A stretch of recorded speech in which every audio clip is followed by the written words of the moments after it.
running Ripped Off in the Prime of Life. Going to be starting things off with an MMA rules match. Denver, Colorado calling the action alongside Paul Crockett from PW Insider. Thanks for joining me.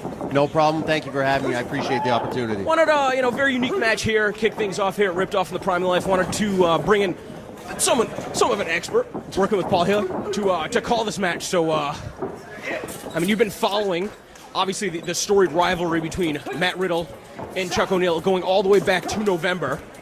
Yep. It started November 28th, tournament for tomorrow, night one at Fett Music in Providence, Rhode Island. It was the debut of Chuck O'Neil and his training partner and tag team partner, Eric Spicely, with Spicely getting the win that night. Of course, both of those competitors, active mixed martial artists, two-sport athletes, trained alongside Biff Busick, now known as Oney Lorcan in NXT. If you didn't know who Biff Busick was before I did commentary, now shame on you.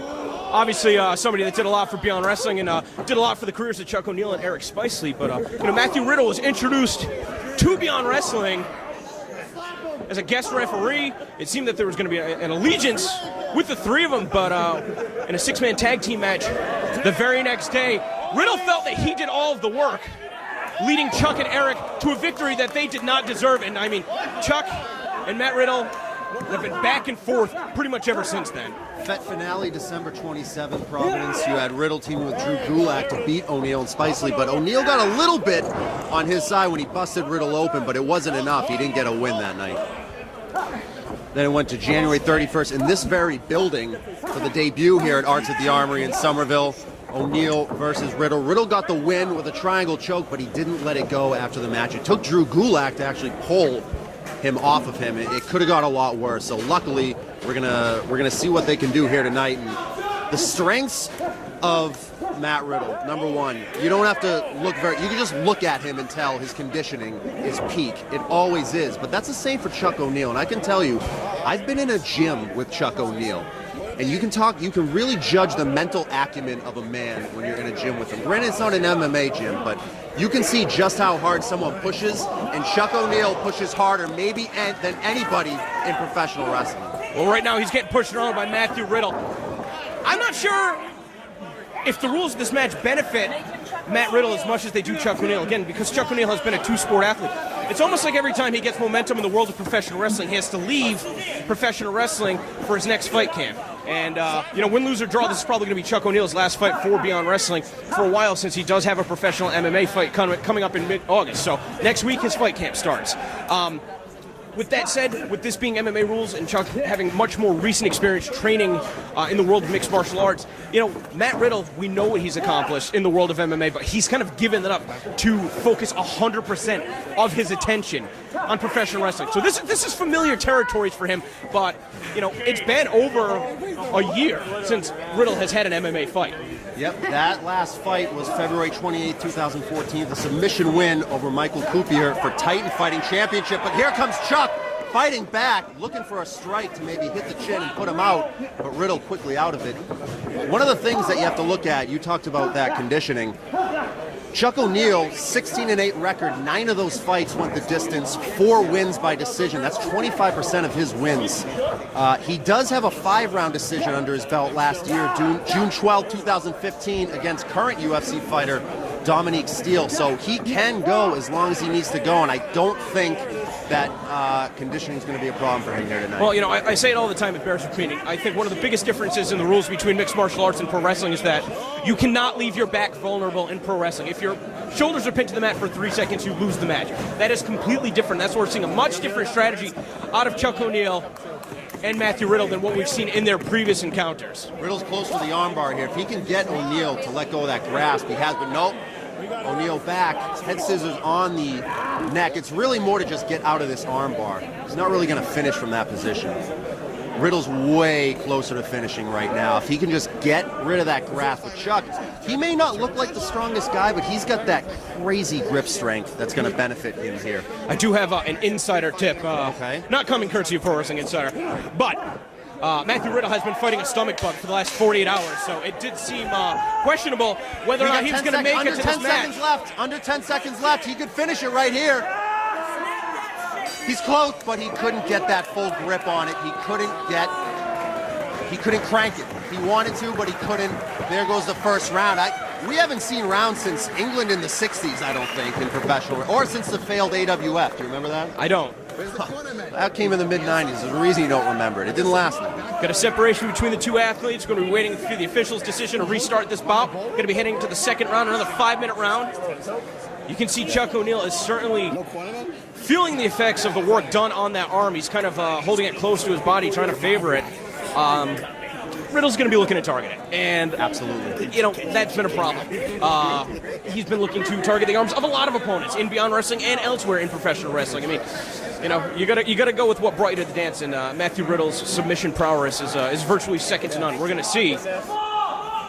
And like I mentioned, one of his strengths is pushing the pace. He was always the guy in the cage to go forward, push forward, make things his way. But with that stomach bug you were talking about, he may not be able to push the pace, so he has to try to maybe get a quick win here in the second round. See, this is what's different than when you see a professional wrestling contest. I mean, the referee pulling both athletes away from each other, and now we're kind of back to square one with both guys back on their feet. And, I mean, who do you give the advantage to in terms of looking for a knockout? Oh, I have to give it to Chuck in that one. He's had a couple of knockout victories in his career. He's always looking for it, too. He knows exactly when to strike, how to strike, and he is excellent at looking at openings. Do you think he's throwing a lot of these kicks because of the damage done to his arm, or should we be looking for him to maybe throw a strike with his right as well? I think he's throwing those kicks to set the punch up, whether it's his right or he goes with a two, whatever he decides to go. I think he's using those kicks to set up that knockout punch. So the longer these athletes stay on their feet, the more it's going to probably play to Chuck's favor. But I definitely think so. He's hurt. Riddle's hurt, though. He might go to finish it. He's close. Riddle going for that arm. Chuck unable to finish it, but let's see if he can throw a suplex here. He loves doing those. Oh! Holy hell, that suplex, Denver. And Chuck is really trying to go after with these body blows to Matthew Riddle. I'm not shooting that. I mean, if I know, he's going to know that Riddle's having issues with his gutty works coming into this match. One of the most dangerous things that people don't utilize is a liver kick. If he can get a liver kick on Riddle in the condition that he's in, look no further than what Brock Lesnar had to deal with Alistair Overeem when he was dealing with his stomach issues. Overeem put him right to bed with those kicks to the body, so hopefully, maybe instead of setting up the punch, he can get a good kick in there as well and finish it. Now, Chuck had a hold of Riddle's legs, instead giving up just to kind of drive down with a shot, and now transitioning to the back. So, I mean, do you think he has tunnel vision? There's something, he keeps trying to go to Riddle's back, so there's got to be something that he's looking for from that position. One of the things I know from interviewing Eric Spicely once was he said, quote, Chuck is a loose cannon. So he's trying to break the grip right now. He's going to try and get full extension and break his arm, huh? He absolutely is going for that arm. You know, with a fight coming up in August, that's the last thing that Chuck O'Neil needs is a broken arm, because that's going to put him on the shelf. He's going to miss his camp, and, that's money out of his pocket. Another thing that we have to look, if he can get this, all my thoughts are null and void. Now, right here, that would have been a pin. That would have been a pin, but again, you can only win by knockout or submission. Another thing we have to factor in here is the rage factor on Chuck O'Neil. If Riddle can somehow get in his head and get him to freak out, break a little bit mentally, break his focus, because I don't think Chuck can break mentally, but break the focus a little and find that opening. That's another X factor in this fight, but right now I think Riddle's just holding on to survive, quite frankly. He's trying to finish Riddle off right here. He's trying to perhaps put him to sleep. Maybe. If he can get a grip around, no. He's going for the arm. He's trying to find any opening he can. It's very much different from professional wrestling too, because in professional wrestling, if you find a body part, you're targeting it. In MMA, you find whatever is given to you. Man, Riddle is just seconds away from being defeated right here. It would be his first loss here in Beyond Wrestling. The crowd wants to see one more belly shot, but you know what? In an MMA fight, you don't really play to the crowd. I mean, I don't know if that was the smartest decision. That could absolutely be a mistake on Chuck's And look, part. just like that, Riddle back on top. One thing that Chuck has had difficulty with is trying to get traction with the fans here in Beyond Wrestling. I certainly wouldn't call Matt Riddle a fan favorite, but Chuck O'Neil has certainly had a lot of difficulty, because you know what, sometimes, I mean, yes, this is a professional wrestling event, and you do have your sector of fans that don't want to support the MMA athletes, but again, I think that's what's incredible about Chuck O'Neil, Eric Spicely, who's on this season of The Ultimate Fighter, is that they are two-sport athletes and dedicating themselves to both. They're taking it very seriously. If anybody has any questions of, this is just an MMA guy coming in here, absolutely not. Going Riddle for the left arm the again. sport. Riddle did leave the sport. Riddle did leave the sport, and I think that's again, you know, Gabe Sapolsky said that he's never seen another athlete come through and go so far, so fast in professional wrestling as Matthew Riddle, and you've got to think that it's because he's been able to devote himself 100%. But you know, that's a big shadow that he cast that Chuck O'Neil and Eric Spicely kind of have to live in. When you get compared to Kurt Angle and Brock Lesnar, you know you're in outstanding company. So if Riddle can continue this path, the sky's the limit for him. Now Riddle's having difficulty getting Chuck up right here, and Chuck is still going for the arm right again. after that arm. Is he going to listen to the crowd this time, though? It doesn't look like he's listening to anyone right now. Still trying to just break his grip. Riddle can't really do much to defend himself from this position other than just hold his hand. He has 10 seconds to hold on. Chuck hears that. No matter how focused he is, he hears that, and he's trying to break it. He's got a hold of the arm. He's got a hold of the arm. Are we going to see a victory in the second round? No. Saved by the bell. Doesn't happen often. Chuck asking with the official if that was a tap out on Matthew Riddle's part, and I think we were just seconds away from seeing it. Look at Riddle. Not only is his arm in pain, but you know that he is gassed out right now. Well, he is on his last legs. Well, I mean, one of the big differentiating factors that you're going to see here in this MMA rules professional wrestling contest and an MMA fight is these guys don't have cornermen. They don't have anybody on their side to, you know, perhaps give them a second opinion as far as what they should be doing, help them recover, help them hydrate between rounds. So I think whereas Riddle was looking to get things started right after the end of the first round, he's probably going to be taking all of these 60 seconds to try and get his head back in the game. Chuck certainly rebounded in a big way in that second round. Here's another factor. No decisions. You have to get a finish. So knowing that, I think these two are going to come out for blood in this round. Here we go. All right, the final 5-minute round begins, and it looks like Chuck is once again looking for that knockout. And I think Matt Riddle instead is trying to bring Chuck down to the mat. I mean, you can't really strike your opponent when you get him down to the canvas. Very difficult. It has been very difficult for both guys. It seems like once they're on the ground, they go straight into grappling mode. But you have to give these guys credit. They're both going for finishes. Both guys one guy could say, you know what? I think he's worn out. Let me just wear him down and then go for something. But they're going straight for finishes. So you have to give him credit for that. Now Chuck O'Neil looking to target the abdomen once again. He's going for a neck crank. Riddle able to float over. Riddle in his side. Oh, he's going for the armbar again. Chuck is in deep trouble here. Especially, nope. Gets out of it. Maybe going for the Rampage Jackson lift and slam. Oh, man, all these elbows coming right to the back of the head. Oh, boy. The referee has to watch that because the back of the head. Well, that's certainly another thing, is that this is not an MMA rules-trained referee. Yes. This is a professional wrestling referee. But the strength out of Chuck, like you said, do not underestimate it. Oh, slammed him down. Riddle's still trying to hold on. He's got to hold that arm. It looks like he has it. Chuck has no option. He had nowhere to go. Despite the fact that you don't see cage slams in the UFC, he thought he had the advantage. But Riddle is a consummate professional and veteran, and he got it done tonight. Matthew 3/4 Riddle. And with Chuck having an MMA fight, he had to tap out. Of course. He's got to stay healthy going into August. But Matthew Riddle still undefeated here in competition at Beyond Wrestling. And Paul Crockett, I just want to thank you for your expert insight calling this match, getting things started off and ripped off in the prime of life.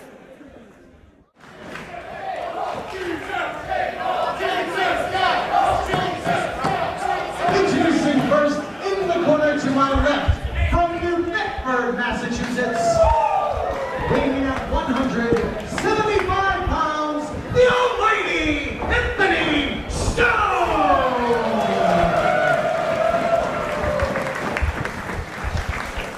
His opponent to my right, from San Francisco, California, weighing in tonight at 195 pounds, the psychedelic warrior, Dave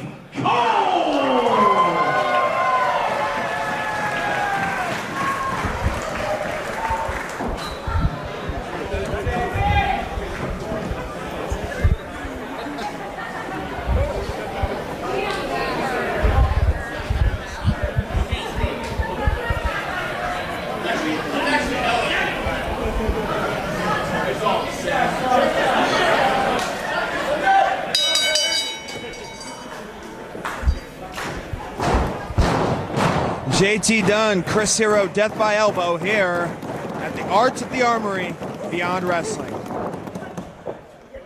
We're sold out here, Chris. Our second contest of the evening. Dave Cole, Anthony Stone, a rivalry renewed. These guys, I believe it was a best-of-5 series they had following American Rana, the first one. I could be messing it up. It could be the one right after. Whoa! Rolls through on that Japanese arm drag. These two found mutual friendship and went to war recently with the Hoods, culminating to a street fight in Providence at Aurora, where Anthony Stone and Dave Cole suffered defeat. And it kind of led to a little tension, and it brings us here to Somerville, Massachusetts, where they renew it. Cole, Stone, one more time. A bit of showmanship a moment ago. They both went for the boot to the stomach. They both acquiesced, and no handshake. But we don't. You can tell there's some rivalry here. Like you said, they've got some history, but I don't really see any bad blood. Oh, double stomp, nobody home. Waistlock, tosses him like a rag doll, and in a mocking attempt. Chivalry is not dead, Chris. It is alive here in Somerville. I mean, it's not like he put his coat in a puddle for us. Whoa!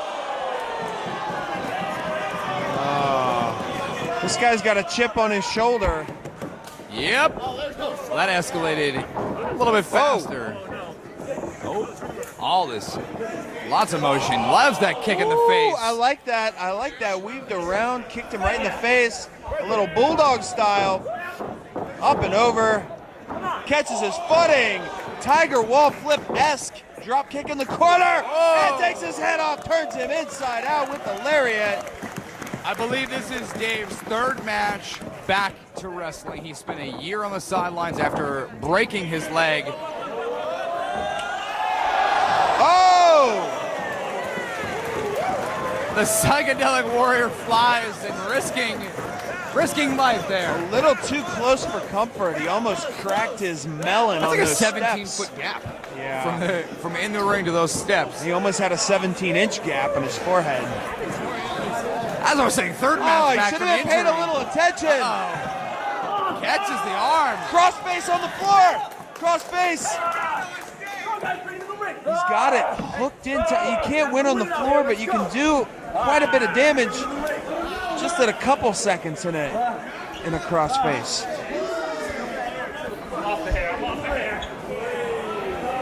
Referee getting him back in the ring now. Cole got his eyes locked. He loves those Yakuza kicks in the corner. Oh, skins the cat all in one motion. Not gonna find one today. Looking for the double stomp. Ringer flips through.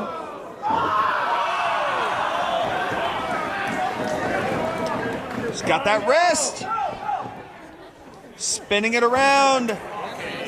Oh, there we go. Almost a cycling Yahoo applied. Too close to the ropes.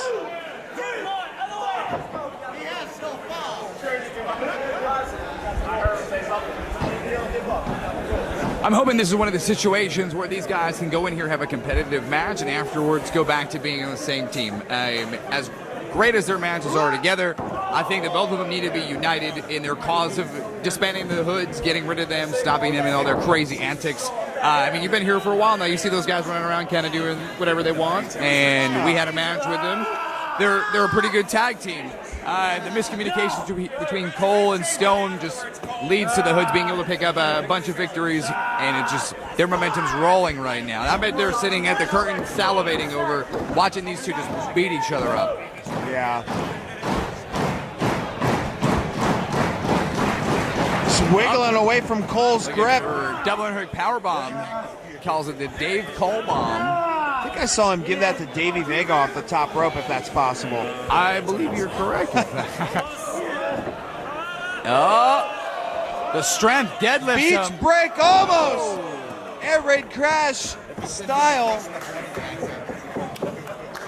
Packs a lot of power for that small frame. Hardcore Jesus is what they call him.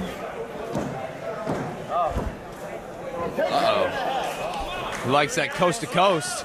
And Dave finds himself in a very bad situation right now. Able to just slide out of the ring. This didn't work out for him the first time. Is it gonna? Oh! Wow.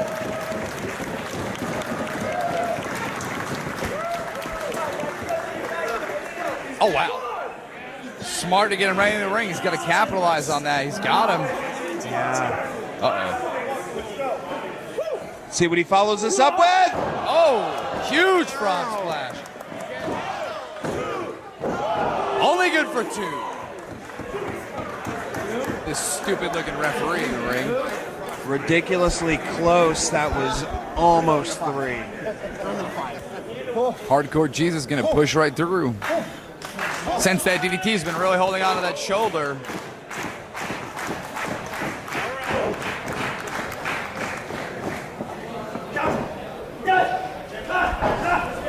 Smart though, keeping the plan of attack onto the head of Dave. Dave hit the steps, then was able to be hit with that tope into a DDT. Multiple forearms, looking for the knees, counters. Counters the code breaker. And here's that double underhook. You talked about it earlier. Tiger driver. Smash. Oh. No. When people started finding counters for the Dave Cole bomb, Dave reinvented it himself and developed a Tiger Smash. Double underhook with the sit out, as you saw. Not able to put away Anthony Stone. Find ourselves back in this crossface variation. He's got it hooked a little bit deeper this time. Oh, wow. Oh, he's tapping out. He's tapping out. Anthony Stone's arm gave out before Dave Cole's head. I mean, impressive victory for Dave in his 3rd match back. Here's your winner by submission, the psychedelic warrior, Dave Cole.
From Salem, New Hampshire, weighing in at 218 pounds, New Hampshire's favorite son, the firebrand, Ryan Fury!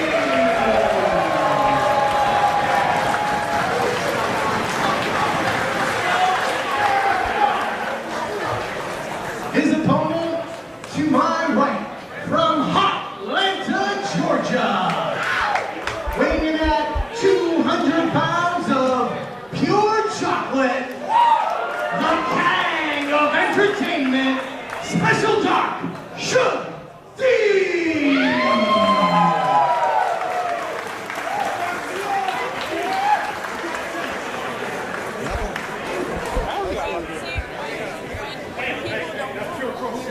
Damn, fucking tights don't even fit.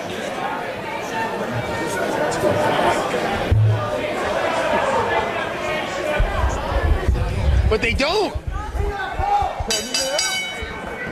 Yeah, man, the Sugar Dunkerton is wearing some skippy attire in there, man. Where the hell do you think he got those? It looks like he got those in a store where like a prostitute would shop. At a galaxy near you. That's where I'm going to say. They're quite a special sight to see, but that makes no difference because he's going up against Brian Fury. Brian Fury, I've never seen him wear those trunks. He's kind of rocking a little bit of the red and the yellow. Oh, I know those. Hulk Hogan ketchup Real and American mustard guy. all over that ass. Yeah, well, you got me sweating just thinking about it. Regardless of the fact, it's Sugar D going up against Brian Fury, the winner of a tournament for tomorrow last year. He's got those like crazy atomics boots. Those things are like some specials. Those must have been like throwback eBay specials that he got that were like from '92. Great year. Judgment Day, Timber 82 came out that year. No, that was '91. Oh, I'm sorry. '91. All right. Well, now we got Don't these fuck right. with my Terminator Oh, knowledge. okay. Don't fuck with my Terminator Well, wizard. drop another knowledge about it. How about you drop another fact about T2? Robert Patrick was also in Striptease. Oh, I know that He was He was the drunk With the golf ex-husband of Demi wrapped Moore. around his hand. Demi Moore was so fucking hot back. Didn't you go see that in theaters?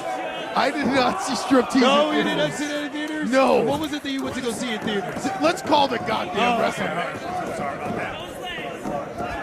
Anyway, Brian Fury got the advantage of Suge D. Went for that. Look at that girl. She's wearing like a Team Pazuzu shirt, but it's like a dress. It's a great. She cut it up nicely. Good for you, girl. She's making Team Pazuzu look pretty. Well, you know, here in Somerville, they bring in the hot fire.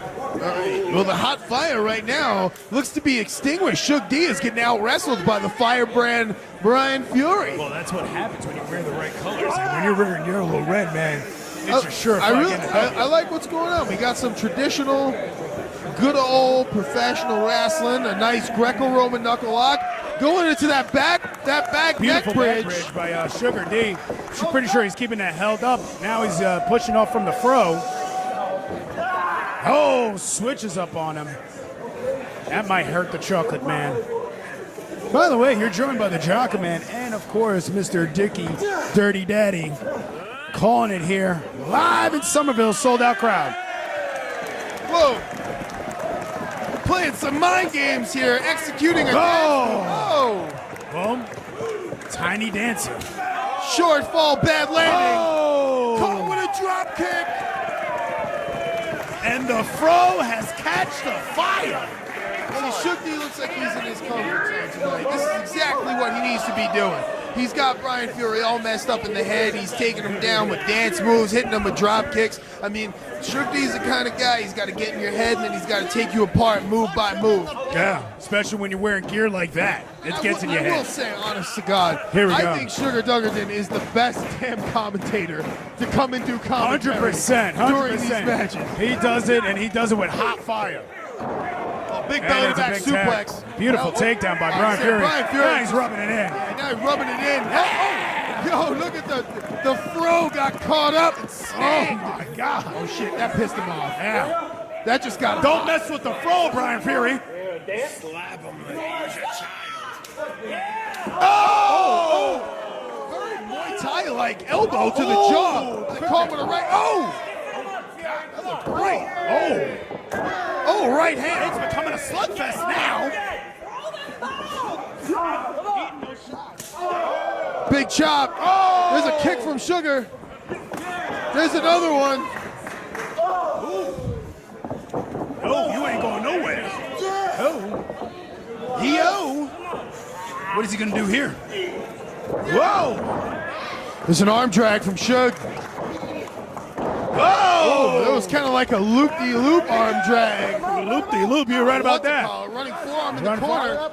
Irish whip, reversal. Rolls through. Three-quarter roll. Excuse me, Ninja. Big Clothesline. Cover him. 1, 2. Only a 2 count. Suge D is really impressing me with his athleticism tonight. He's looking very elusive in there. You know, and it's got to be hard to do when you got that shine and that glare coming from Quinn's head.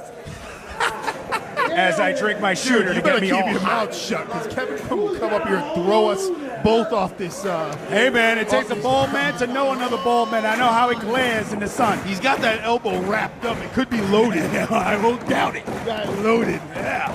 Big Papa Quinn. This crowd. Brian Fury pushing back is Sugar. fighting on these two, and what Shoulder they got tackle. here tonight, they're putting on a hell of a show. Woo! Hits the ropes, drop down. Ooh, kicked him up. Oh! Out of nowhere, Yeah, there goes Afro. Up, down, cover him. Chris Benoit style, 1, belly to 2. back. Only a 2 count. Both men giving up control here. I mean, it's all going to be a matter of one move, two moves, one moment that's going to really set the tone and take this Brother, match from it point A takes to point 3 B. seconds to get that arm raised. Man, Michinoku driver out of nowhere. 3 seconds, and that could have been right there. Oh, that kickoff wasn't too convincing from Sugar. He's got to find that fire deep down inside, because if he gets caught with another one of those, I mean, it could be end of the road. Holy Yeah. shit! Look at that gigantic Ric Flair. Oh, The Jesus. fuck is that? That's quite beautiful. But you know what? If I'm Brian Fury and I'm wearing the colors that win, that spells success, that is America, you got to go for the comeback, Daddy. Hit the 3 punches, get the boot, and get that leg drop in there. Yeah, but you know what? You know, he could always be taking it to Cocoa Beach. He could go for the old Boston Crab, Ricky Martel style, the firebrand. The model. I've been on the receiving end of that move from Brian Fury, and it's pretty brutal. Arrogance. Arrogance. Beautiful chin lock with the knee. Right driving into the spine of Sugar D. All know that the Boston Crab is obviously the Boston Crab, but the man most well known for using it hails from Cocoa Beach, Daddy! The model! Arrogance, ladies and gentlemen, arrogance. Check out how like Matt Riddle is. It's so comfortable over there on that couch. Yeah, I mean, if you're wearing those open-toe shoes, Oh, there's a AKA jaw sandals. jack. He jacked that old jaw. This is exactly the distance Sugar needed. Crowd's hot tonight in Somerville. There you go. Backing him up here. Backing up that fro. Here comes. Right to the thigh. Yeah. You need that leg. Clothesline. Ooh, nice shoulder thrust. Ooh, Big knee to the ribs. Knee to the We'll break ribs. some knees. Lately, we've seen the knees get utilized in a lot of these matches. It seems to be a popular offensive maneuver. Yeah. You know, guys are starting to Ooh, a brain dead shirt. interject There you a little go. bit of that Muay Thai style. Oh, yeah. I think you know that too well. You don't you? saw an Exodus brain dead shirt? No, I saw a brain dead shirt right there. Yeah. Shots back and forth between Sugar D and Brian Fury wearing the yellow and red.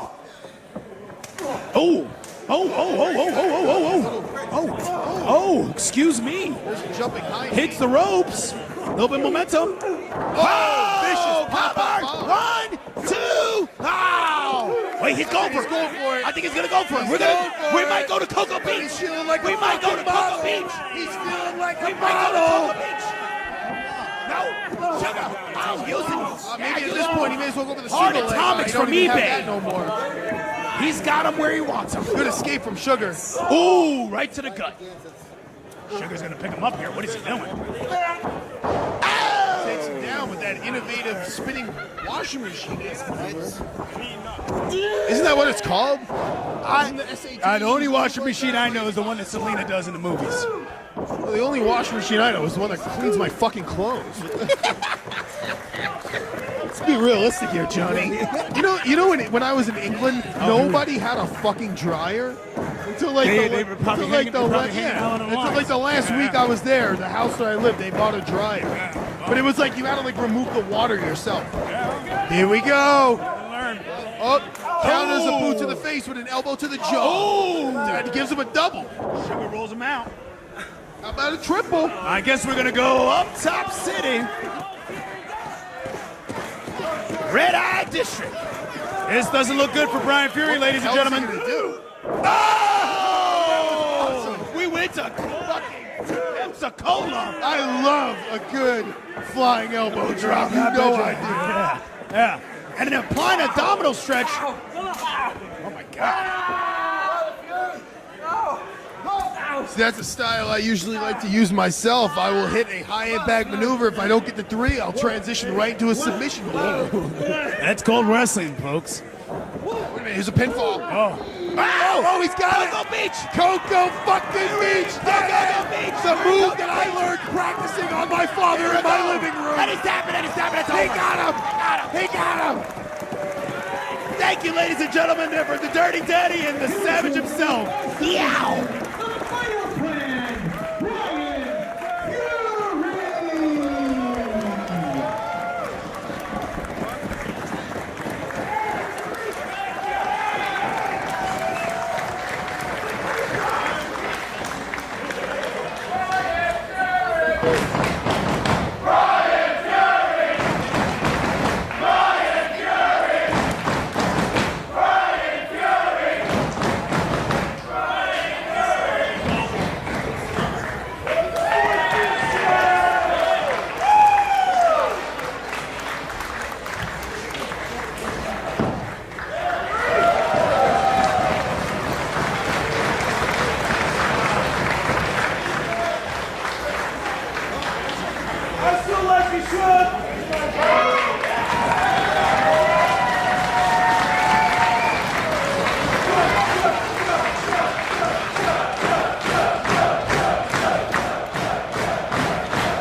Representing Team House of Glory, Mark Quinn and Isaiah Gatsby, the Private Party. The Sunburn Superman Smiley, the Billionaire Millionaire Ken Broadway, and Miss Sonia Strong.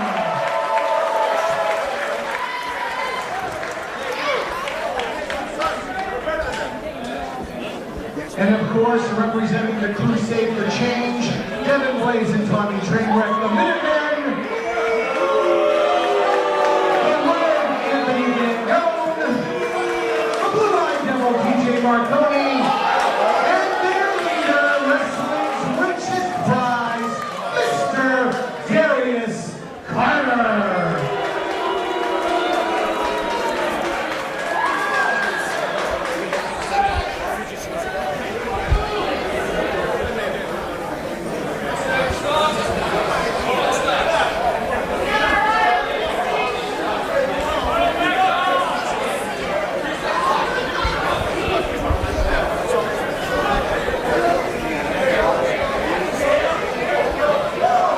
And we're off! You have Team Pazuzu's own, the fucking monkey, and the real nasty assassin deal, Mike Drastic. And we have Anthony Gangone and Sonia Strong, and apparently all of House of Glory, because Gangone turning on his own for the Crusade. Gangone, a House of Glory student, in itself, and it serves him right. It serves him right. You gonna let me talk now? You can talk now. He just got wrecked. That's all I wanted to say, guys. Oh, here we are. Back, and now the tag team's in the ring. That's right. We've been in the ring with both these tag teams, so and I think we've known them more than anyone. Who do you got? Who do you got up on the two tag teams in the ring right now? Who do you think is gonna get the better of who? Well, I mean, right now, double super kick. right now, Minutemen have the advantage because of experience. But But Isaiah Cassidy didn't look like he got all that. But go ahead. But the Private Party, they're pretty fast movers. So Fast moving. yeah. Minutemen with their experience, Private Party with the fast moving. I say the Minutemen got it because of their underhand tactics. willing to do anything to win. Oh. And this is what I'm talking about right here. Oh, I've seen this before. This move is insane. Oh! Good God. That was like 5 T-bone suplexes in one. Oh, here we go, Ken Broadway. Oh! Broadway. Oh, Jesus. Cut off. Chop. Yep. Listen, I love being on shows with Cam Broadway. I can't even speak English. Listen, I love being on matches with Cam Broadway because he always drops $100 bills on the ground. I picked them up and I go home happy. Yeah, asshole, you didn't want to share last time. Cam Broadway with some kicks, educated feet. Devin Blaze with some educated feet of his own. Whip. Tilt-a-world backbreaker. Into a belly to knee. Belly to back knee. Oh! Insecurity. Backcracker. Wait. That was like a backcracker low blow. Yeah, it was crazy. This offense going on right now. Innovation at its finest. I mean, these kids were trained by Amazing Red, which is, you know, to me, the master of the And that's what innovation. Darius Carter said about that.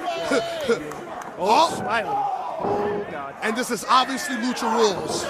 For the people at home that don't know what Lucha Rules is, once a man is out, that is considered a tag.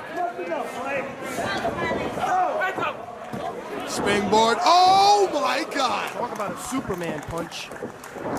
TJ Marconi squaring up. Oh, and just bulldozing him. Just running over Smiley. Kick to the face. What is Smiley going for here? Whoa. Oh. Oh!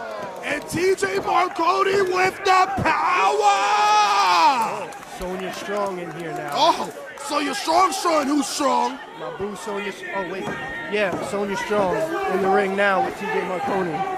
Who do you got? I say Sonya Strong. You know because who she's I strong. I know, you got TJ Marconi. I get it. Exactly. Oh, talk about educated feet. Oh, Aisha. Oh, you hear that? Oh, do it. Oh, she hit her back of the head on the bottom. That's soft. And a crusade for change. Honestly, listen. Wait a minute. Pay attention to Cassidy. Wait. Oh, with a big drop kick. Dan going back in, getting his revenge from earlier. Wait. Oh, spin around. Oh, a little Enzo Amore right there. And you can't teach that. I'm done. What? That's what happened. You don't watch wrestling? No. I still watch wrestling. I only watch it on the weekends when I'm here. Listen, back to the action. Crusade for Change, cutting off Isaiah Cassidy. I thought it was going to be Sonya Strong for a second, but Isaiah Cassidy, I believe the youngest man on the team. Yeah, pretty much. Kid is only what, like 19 and a half? 19 and a half. You sure it's a half? And not 3/4? I don't know. I don't pay attention. Then the Crusade, I told you, Minutemen have the advantage right now. Well, I mean, experience. Tactics. Not even that, but the experience factor plays a big role in this match. Crusade for Change, every member have been around the circuit for quite a while and have been tearing it up against everyone, like they said. Oh! Like they said, but Oh! And that hydro, what was it called? I don't even know. I think but the it hurts. hydro fucking cannonball. Excuse my language. And a cover. Cassidy's gonna have to stay alive and try to get to his corner. And Crusade being The aggressive, yeah. specialist. I couldn't even say tag team. Like, yeah, technically, right? Because they're tagging in their team. And they're cutting off the ring. They're doing the smart thing. They're setting the pace. And this man with no belly button is ruthless. That stomping on the hands, oh my God. He's legit born with no belly button. He has no belly button. I'm telling you. He's an alien. Darius Carter has no belly button. Right here with the Garvin Stomp. Ooh, you like that? That textbook class. Garden Stomp? Garvin Stomp. Garvin Stomp? Yes. Do you know who Garvin is? No, please educate me. I love our This isn't the commentating time. experiences. This isn't the This is the time. Educate me. Educate Ronnie the people Garvin. watching Beyond Demand. Ronnie Garvin. Garvin You better Stomp. be right about this because you know people are going to Google it and tweet your ass. Google it. Go ahead. Ronnie Garvin. Garvin Stomp. That's all you need to know. Garvin Stomp. Well, the man with no belly button giving Isaiah the garbage stuff. But now Anthony Gangone in the ring, wearing down Isaiah Cassidy. Isaiah Cassidy needs to make the tag. He really needs does. to do some cool flip and get that tag. Oh, What? There it is. oh! A cool flip. I told you. Oh! And I was wrong. And I was wrong. Gangone said, screw your cool flip. That was rough. Yeah. I don't know Okay. if I'd be able to take that. Okay. Isaiah, game plan has changed. Screw the cool flips. Punch him in the face. Tag out. Or roll to the floor. He can roll to the floor. He just has to dive out the ring. And be in lucha rules The and all. shit kicking he's taking right now, I highly doubt he has clear thoughts going through his mind. Here we go, train wreck right now. Oh, getting See? kind of close to Someone their should've- ropes. Oh, someone should have reached for him. Isaiah Gotta help him Cassidy, kick.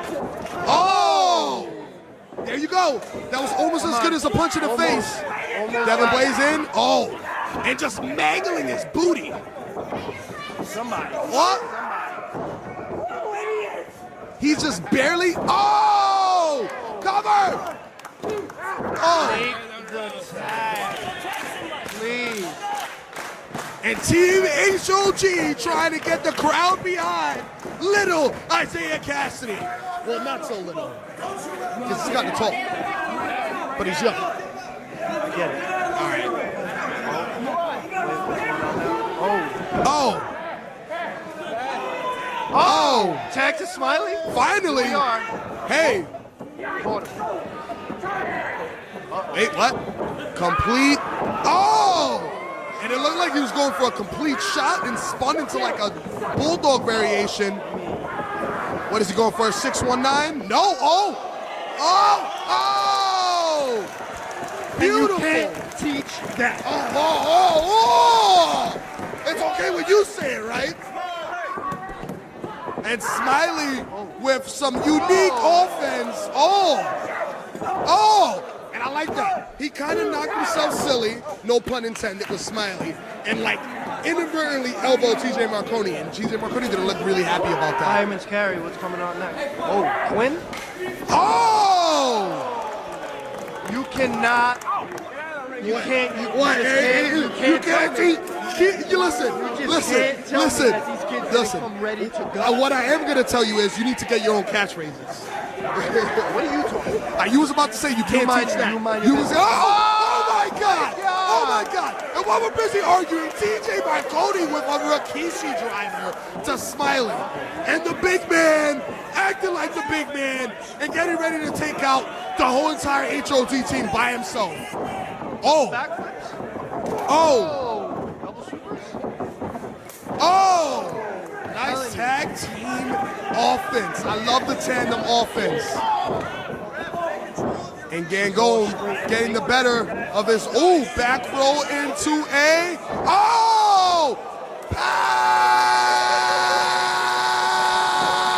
pow driver! Jesus. Oh, Jesus. Oh! Jesus. Wait. Quinn trying to block that. Oh! Those repeated slaps. Another one. Aisha. Quinn calling for that poison Rana. No. Wait. Oh! Him saying F your face. And there's that backflip DD. Wait. No. Gangone fighting out. Going for like a Bloody Sunday underneath. His trademark maneuver. And the K-Money Millionaire. Oh! There it is. Yeah, Ken there it Broadway. is. There it is. One of your favorites from HOG. Yeah, Ken Broadway is going to be a huge star, I'm telling you. Oh! hey! Listen. Hey! Gangone, he's Hey! got it all day. We don't do much He's got shit. it all day. Oh! Nice up and over. Oh! Kick to the face. Tiger. Oh! And a beautiful bridge. Oh! And Darius Carter. Darius Carter. Girl belly button. That double slam to the stomach. That probably explains why he's such a jerk. He's not from this world. That was terrible. Oh, O'Connor, roll back. Oh! Headbutt to the, oh! And those strikes, Darius Carter strikes are no weight, rebound, kick! Cambroa trading kicks. Uh-oh. You know what's coming. Oh, no. Oh, no, the big man woke it up. Wait, is this... Oh! Is this Sonya's time? It's a little bit of boot party. Sonya's in. Uh-oh. Talk about kicks. Breathe on the back of his neck. Darius Carter like, wait, what's going on? Sizing each other up. Oh, wait, oh. Oh! And Darius Carter manhandling her, but no! Sonya said, screw that! Kick! Oh my God! And Darius Carter is not a man to take it easy on a woman. Oh, there you go. Suck me! Sonya Storm with her educated feet getting the better of Darius Carter. Minutemen are up. Oh! Hey! Double. Wait. DDT! Yeah! That's what I'm talking about. Sonya needs to keep this momentum going. Wait a minute, she needs to pay attention. Can't go. Can't go. Oh, the stare off again. Whoa, whoa, whoa. Oh, you know what's coming. Oh! Kick. Roll. Knee to the stomach. Oh! Gangone is trying to kick. Oh! And just Sonya with the kicks is on fire tonight. Oh, you know what's coming. German suplex. Yup. Oh! Yeah, that's it. You know what? That's Oh! it. This is over. Dragon suplex! The power for Wait a Sonya minute. Strong. And now the blue-eyed devil is back in the ring. TJ Marconi saying that's it. He's calling for the end. Choke, slam, drop kick to the penis. Oh, and a kick to the head. And Darius Carter, I'm telling you, ruthless, ruthless. Every time that you think you got the upper hand, Darius Carter comes out of nowhere with a boot straight to the face. Oh no. If they hit this on Sonya, it's over. This move isn't fun. Oh! Jesus. Oh! Oh! And it's over. All the Crusade. Oh! And it's only a 2 count! And the crowd goes wild! I thought it was over. HOG. They need to drag Sonya out of that ring right now. We need a better taxi name for Team HOG. What are we going to call them? The Hogs. The Hogs? Yeah.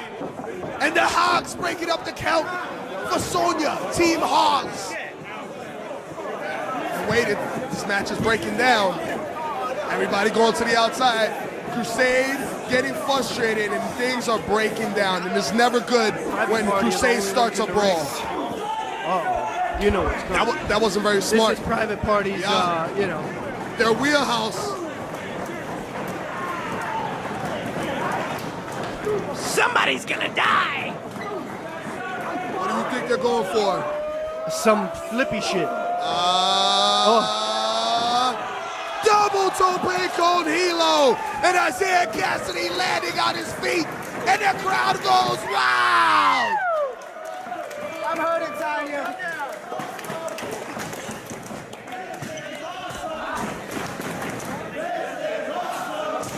And you hear the crowd. Somebody needs to get a pin. Listen. At the end of the day, they need to worry about winning the match. Originally, I was all about Crusade for Change only because of their underhand tactics, but the Hogs are getting really good momentum coming back right now. Darius Carter and Quinn fighting on the apron, and Darius Carter dropping his foot over. Wait, rebound, tornado DDT, and Darius Carter's face says it all. Missile drop kick. Ding that, man! Oh, that's it. He's going for the 630. Blue-eyed devil in the ring. Kick. Wait. Is Isaiah. What is he going for? Quinn looks confused. Oh! Looking like he was trying to. Oh! My God! Wait. Whoa! Whoa! Oh my God! I don't even know what to call that. Death! Death! That's what to call it! Death! And Crusader change! Again! The Crusade for Change.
Introducing first in the corner to my right, from Dallas, Texas, weighing in at 332.4 pounds, the self-proclaimed king of all Saiyans. His power level is over 9,000, and he requests that you all bask in his glory. I present to you the limitless Keith Lee.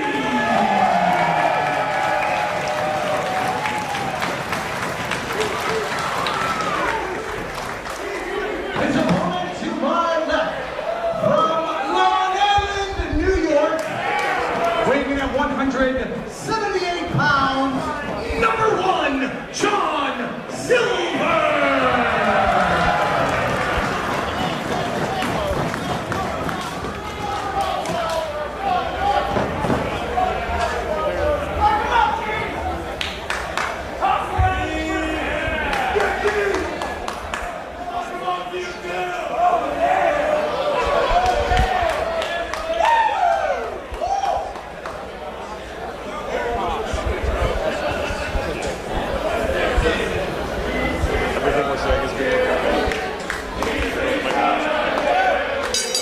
And here we have a hoss fight, folks. Donovan Dijak and my best friend in the entire world, Brian Fury, here on commentary. Hello, Donovan. Hello, Brian.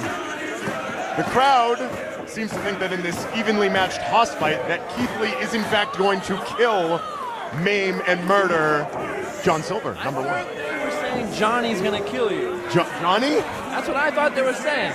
Meaning Johnny Silver. Oh, well, maybe I'm mistaken. All I know we is will have Keith to. Lee wears a sleeveless hoodie to the ring, and that immediately makes me a mark for him.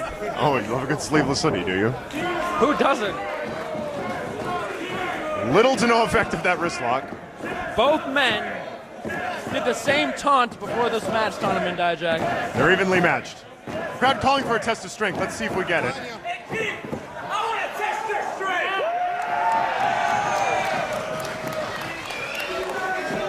Who do you think has the upper hand in this test of strength? Johnny Silver. Come on. Let's be serious. You wrestled that man. And are you sure, champ? Keith Lee is the strongest man in the history of the universe. Yes, I did experience his power. I basked in his glory.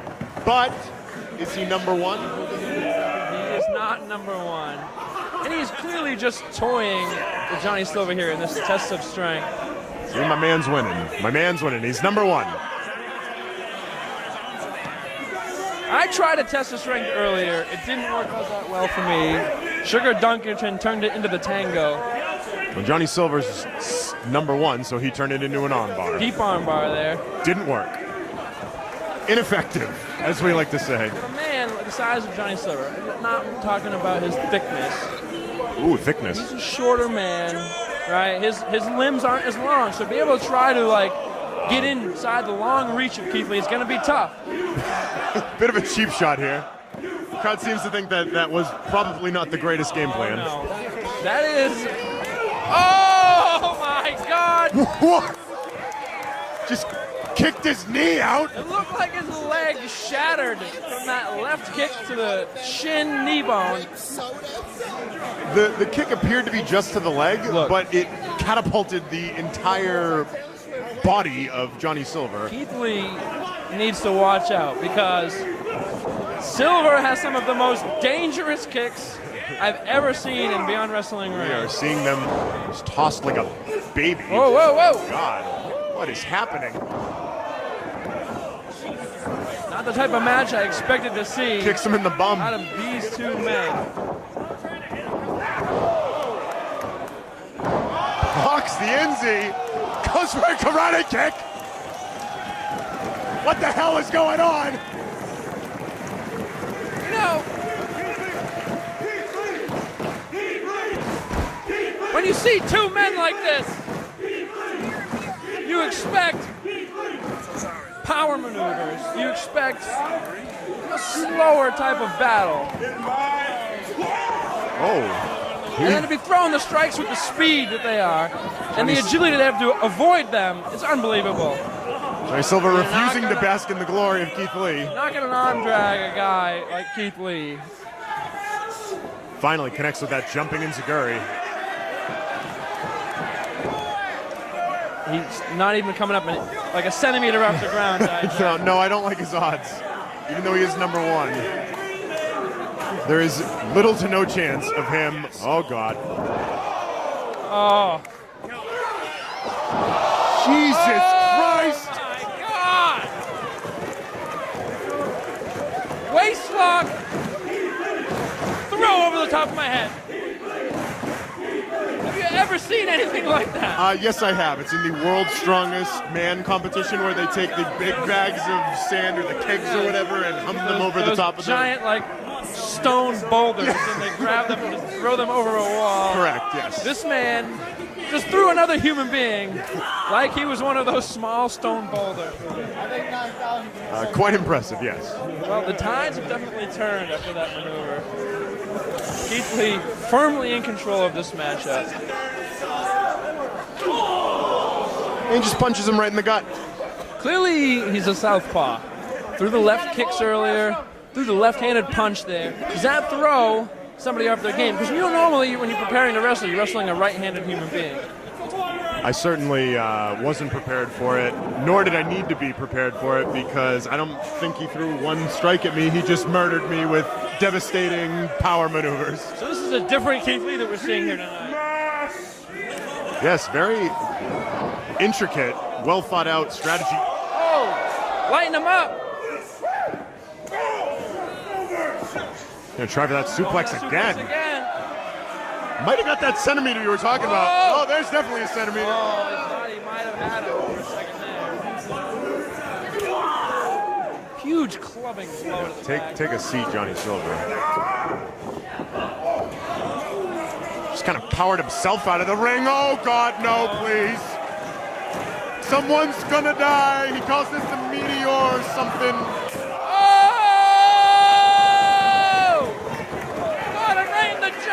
He doesn't go down. Another to a knee. Good Lord. Here come those kicks we're talking about. Oh my Jesus Christ. I don't know what he calls it. He told me the name of that move in the back. Something about some sort of avalanche bomb in Japanese. This man just made my pop-up powerbomb look like two action figures playing around. He just threw another human being well over his head after he already had him on his shoulders. Johnny Silver not moving, but also not giving up. Fans calling for the bell. They think that this match should be stopped. Referee checking on him, and rightfully so. There's the cover that's probably going to do it. That's You know what they say, more guts than brains. More guts than brains. I don't know if that's what they say, but that's definitely what I'm thinking. Why would you? Look, live to fight another day. You want to take another move like that? Just got been thrown over his head. Can't possibly imagine that he A wants. devastating bomb. Uh-oh. Here comes the storm of shots. Storm chops. claps, something storm. Whatever they are, they hurt, and they stopped my heart for a bit. The Keith Flash? Keith Splash? You know, Whatever it was death. you look at them together like this. He's like legitimately twice his size. Yes. He's not- legitimately twice my size. And fuck.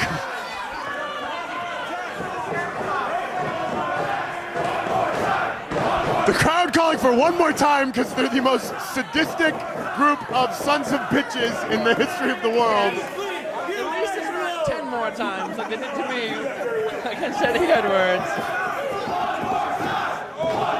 Johnny Silver's gonna get up easy with one more time.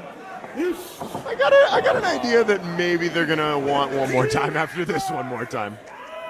Are you saying these people are never satisfied? Oh, throws the elbow up there out of desperation. Very desperate. Very desperate. Big boot right to the jaw. Raising the big man. Oh, wow. Just Good use there of Tripped his him. body, throwing him into the knees. Johnny Silver coming alive. And he Oh! tosses Big it. man feel! The big man feel is there! Oh! And he's coming alive. Listen to these forearms right to the chest. Oh, Christ. Stops him short. Don't stand on the tracks when the train is coming through. Keith Lee turned that man inside out. Barely My God, I'm not even lifting sure. that left shoulder. The referee might have seen the. No. I've experienced this one too. What Good. in the world? How is it? That was like an F5 jackhammer combo. Give me a break. What do you? I felt that thing, that Did you give me the name jackhammer. of that move? No, he didn't give me the It was name. unbelievable. I just experienced its wrath, and God, good Lord, does it hurt. Then he follows it up with that second like mini splash. He did bounce into a second mini splash. And somehow, I don't even know if he kicked out. I think Johnny Silver just, his arm like moved from his dead corpse, and the referee assumed it was a kick out. Oh no. A big man like this Knock it going off. to the top rope Cut the shit. is unprecedented. Somehow Johnny Shot to Silver the inside of the alive. thigh. Hard to believe in its own right Landing on that his he's standing. feet too. The fortitude of this man. He couldn't get the regular suplexes. Think he can get the superplex off? I don't know. Is a Staying superplex alive. easier or harder than a regular suplex to execute? Well, you can get a little more momentum and a little more. Uh-oh. What no, the no, hell no. is he doing? You're gonna suplex Well, he's going to him. murder him. Johnny Silver staying alive, battling. Well, see you later because I'm not going to have a ring to wrestle in.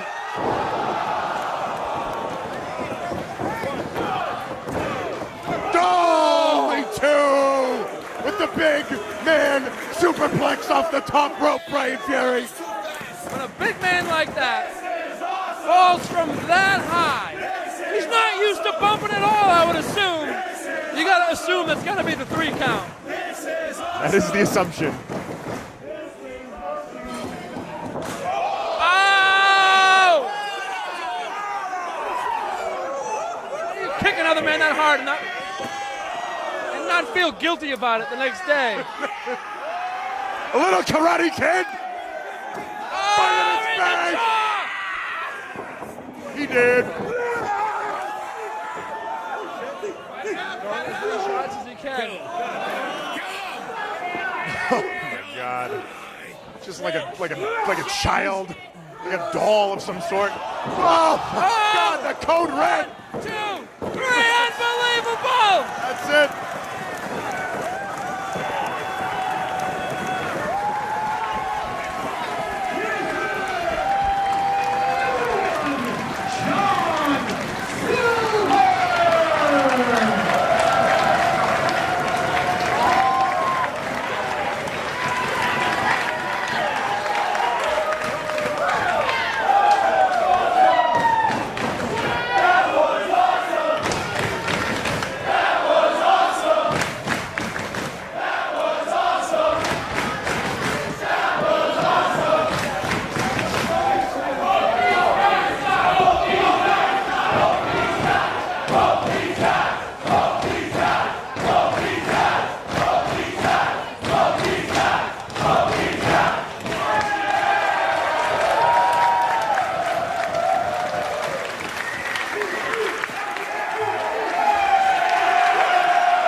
Introducing first in the corner to my left, from Philadelphia, Pennsylvania, weighing at 204 pounds.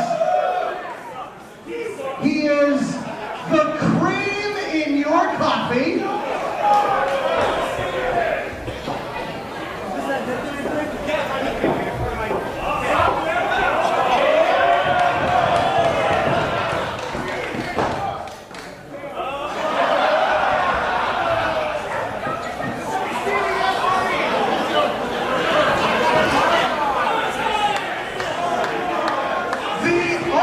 Milk in your green tea. Okay, over here, please. He is your favorite wrestler's favorite wrestler.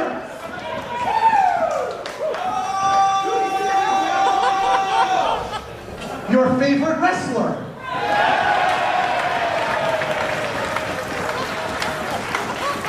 I'm sorry. The Jewish Cannon!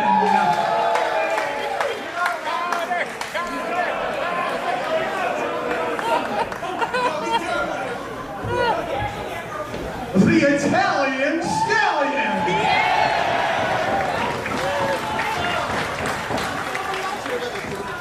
The Passover Powerhouse!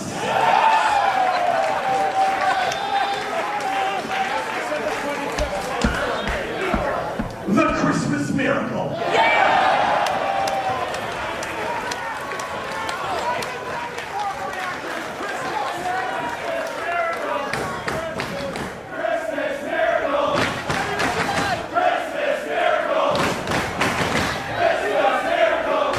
Shall I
light at the end of the tunnel. Ladies and gentlemen, the King of Taunts.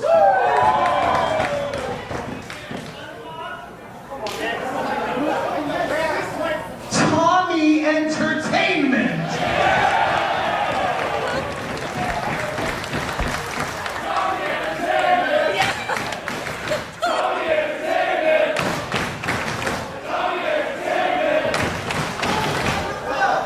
The product, David Starr.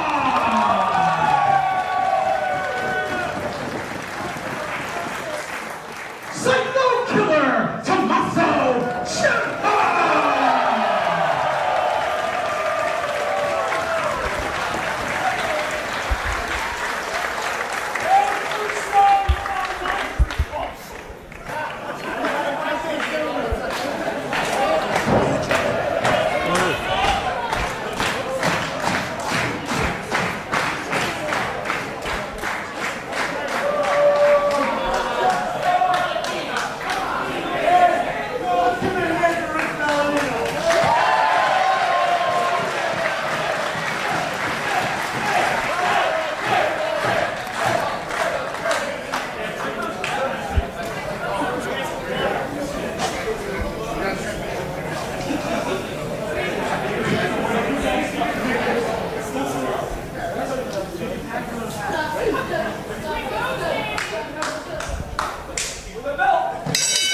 Ladies and gentlemen, it is an evening of firsts. This is the first time I've seen an introduction jump the shark in a wrestling match. And also the first time I've done commentary with a man that's knocked me out cold, Shug D, right here with Matt Riddle. Matthew Riddle. How are you? I'm doing pretty good despite losing another match, but we're not going to get into all that. Right now, Tommaso Ciampa, the #2 in Beyond Wrestling, versus the King of Taunts product, David Starr, going one-on-one. I guess everybody's trying to be the ace in the company, but I guess they're fighting over who's going to be the jack at this point in time. So Riddle, I know you might be a little biased, but riddle me this, riddle me that. Who you got? I've actually been in the ring with both these gentlemen, and I'd have to give the edge to Tommaso. I don't like him too much, but, I've been in the ring with both of them. I think he hits a little harder and he's a little smarter. Understatement of the century. You guys, I got to say, first and foremost, I did watch the amazing match that y'all guys had at C5. Hell of a match you guys had, and I just wish it would have had a more conclusive finish. But when it's all said and done, we're definitely going to see a conclusion on the 17th of July when you two lock it up. That's right. That's what I'm hearing. Yeah, that's definitely going to happen. Chuck O'Neal won't get involved this time. I got you as far as it goes. So right now, it's about the product versus the Psycho Killer. They're squaring up pretty nicely, and we're past the introductions right now. This is all about the wrestling at the moment. This is going to be NXT Cruiserweight Classic. I'm doing my job here. Come on, Tommaso! NXT Cruiserweight Classic right here from Tommaso Ciampa, fresh off of that. And then we've got David Starr, fresh off of his usual touring. And they're going one-on-one, getting ready to get it on right now. Ciampa, he's a funny guy to me in a way because he's very dangerous.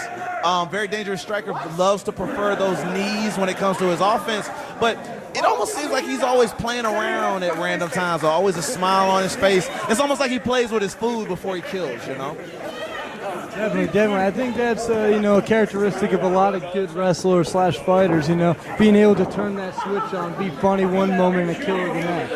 I mean, to be fair, as far as it goes, from what I can remember of the matchup that you and I had, I do got to give you credit. I mean, you've been able to translate that MMA cage fighting style over to the squared circle, and it's been giving you a lot of success lately. I mean, I'm even hearing some talk about possibly Rookie of the Year going on for you.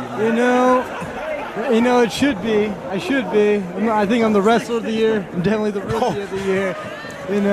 As you can see, Tommaso and David Starr can't wrestle, so we'll see.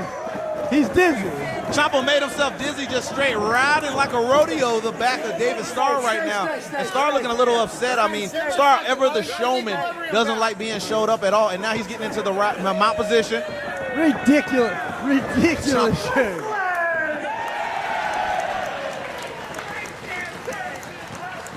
Locked hands! Locked hands! David Starr is not pleased.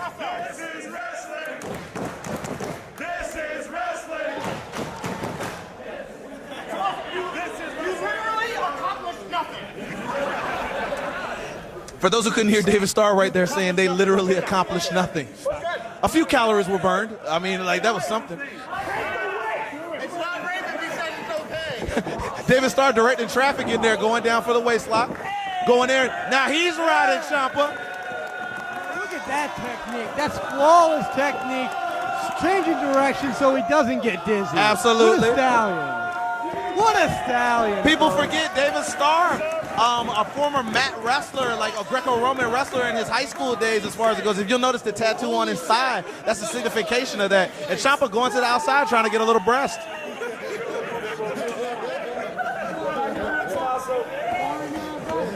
Is Ciampa feeling the heat right now? I mean, that was some exquisite Johnny Saint style technical wrestling right there. He's feeling something.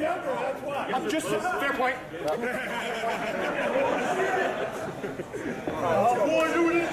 I'm gonna be honest with you. I had no expectation that this was gonna start like this. I thought there was gonna be a little bit more smash and grab to start off, but these guys are really feeling each other out, just kind of having a good time, and the crowd's enjoying it. Do I need to expect to start like this, you and Ciampa, pretty soon? I will never start a match like this. It doesn't matter who I'm in the ring with, especially Tommaso Ciampa. He hit him with the sachet. Oh my God. He was going to give him the close-up of the penis, and he obviously scouted out his opponent, ducking down before he could go ahead and get an IMAX view of it. Oh, no, not the dreaded thumb in the bum. Is it coming? Is it coming? Start ducking under the ropes just in time. As much as you said the both ways thing, I'm not down for that. You almost just got a thumb in your bum. I am willing to. Oh. This is not PG at all. Not at all. I've been speechless for the last 2 minutes. I had stuff to say before this match started. I have nothing. Barely forming words myself right now. I will tell you, if that thumb had went up the bum, it would not be consensual. Not at all. Let's see. Keep it tight. They're getting going.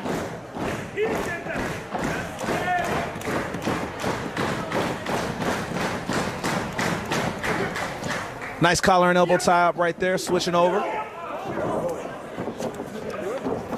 Standing switch over, ducks under the clothesline, runs back with the flashback. Flashback again, stops him. Low snapmare, goes over for the crucifix pin, rolls through, 0 count.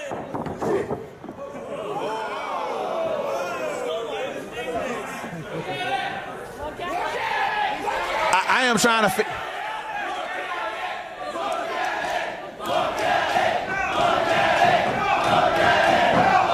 If I understand this correctly, the crowd wants Ciampa to look at it. Listen, no. So I do this thing, right? You sit down. You're gonna sit down. You're gonna sit down. All right? I kick you. I'll call out time for high flying wrestling. I'm gonna hit the rope behind you.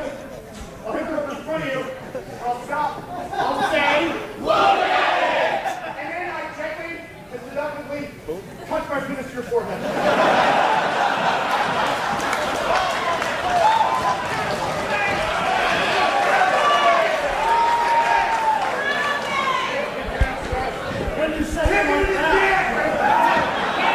When you say, oh, when you wow. say it like that. I had to get in the ring with that guy. Oh, wow. It's time for some high-flying wrestling! Open ball chopper!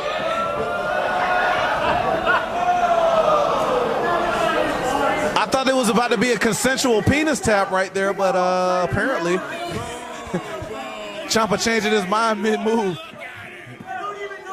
No means no.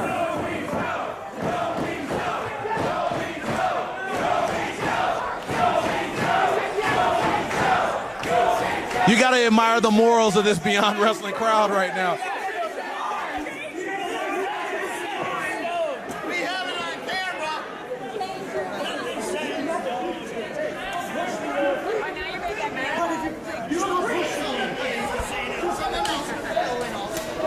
Oh, here we go. Maybe we finally get some fireworks. Oh, no, you didn't. Is it about to go? Oh, and the pie face with no crust.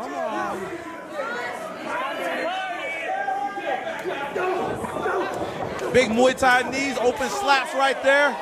And now Ciampa's getting down to what brought him to the dance. That heavy-duty striking sends him through, catches the lariat, puts him down on his knee. Oh! And finally connects with a look at it. Only a 2 count. That's a potent penis right there. That was sexy. That was sexy. Come on, Star, at least finish. So in all your days of cage fighting, did you ever see anybody pull some offense like Definitely that? not like this. Okay. Definitely not like this, Suge. I've never seen the rapid fire touch to the penis. Look at it. I'm trying to call what I just saw, so I'm gonna do the best I can. Basically, he skull humped him, went ahead and repeated the look at it, kicks out at 1, and now there's a fighting spirit off of this right now. He's hulking. He's hulking for sure. Banging that head up against the turnbuckle, and nobody's home up there except some loose screws. The Psycho Killer stands nonplussed.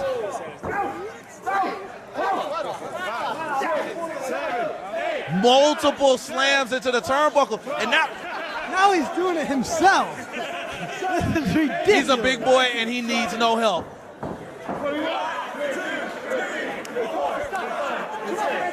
David Starr pleading with Tommaso, trying to get him to stop, but he won't. And now he George Animal steals the turnbuckle. This is not looking good for David Starr. I know this spot. Oh, no. We've all seen this before. I think some famous guy used to do this. Oh, are you serious? A big boot. And you know what comes after that, brother?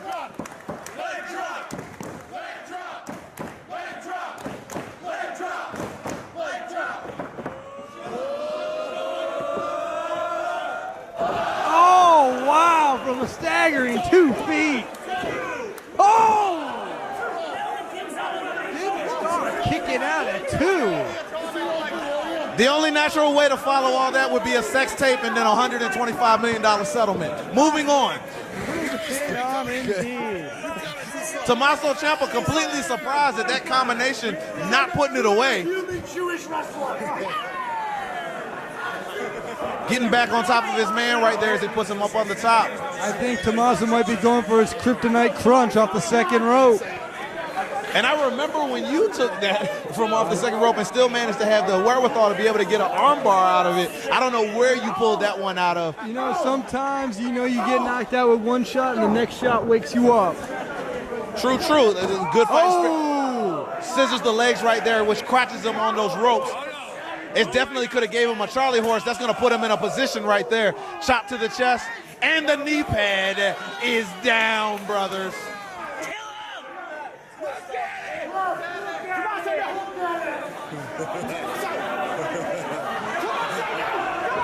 Oh! That didn't just happen. Oh, it very much did. That rush should be fine. Some dreams just got shattered right there, Broham. Oh! And then follows it up with a running knee strike to the side of the head. That had to have caught the temple right there. Good job, David Starr, with that ring awareness. That might be good enough for a 3 count in Full Sail, but here at Beyond Wrestling, only a 2.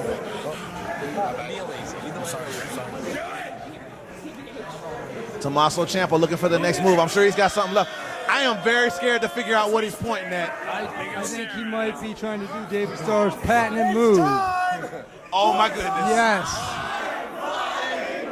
Yes. This is not going to end well.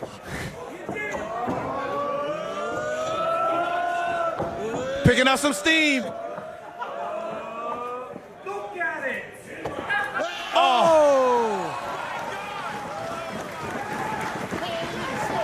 And look at the textbook gentle application right there by Tommaso Ciampa. Making absolutely sure he doesn't chafe the skin as he goes and lays on that textbook headlock, just grinding it in right there. Now notice he leaves no room between the chin and that elbow right there. Just making it real hard, cutting the circulation, taking his time with his man right now.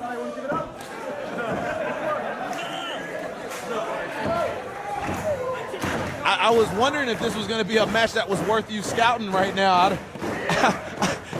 I'm wondering if he's going to be using half of this offense on you. I recommend he does not, or he might end up in the hospital. I didn't know you had a little Southern in you. You reckon? Oh, you reckon, indeed. Big back suplex right there, but Ciampa still holding on. Getting a nice tight grip as far as it goes on that headlock.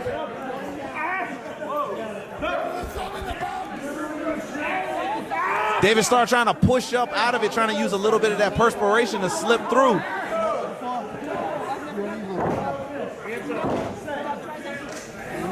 And notice he's getting in a sprawl out whenever he can, trying to be able to try and push himself out. Ciampa noticing this, so getting to his vertical base. Rolls through, rolls him off. Another one of those potent knees right there to the gut. Very agile. Nice German suplex by David Starr. And look at the power on there, just deadlifting him up. Oh, that had to hurt. Tope suicida right through with a rough landing right there on those steps. That has to hurt. Does David have enough in the tank? Does he have enough in the tank for one more? There can be nothing in the tank to get back up to the ring. There can be nothing pleasant about being able to hitting those stairs after already getting 200 plus pounds of man rocketed towards you. And David Starr talking about another one when he almost did as much damage to himself. The most dangerous chant in all of Beyond Wrestling, one more time.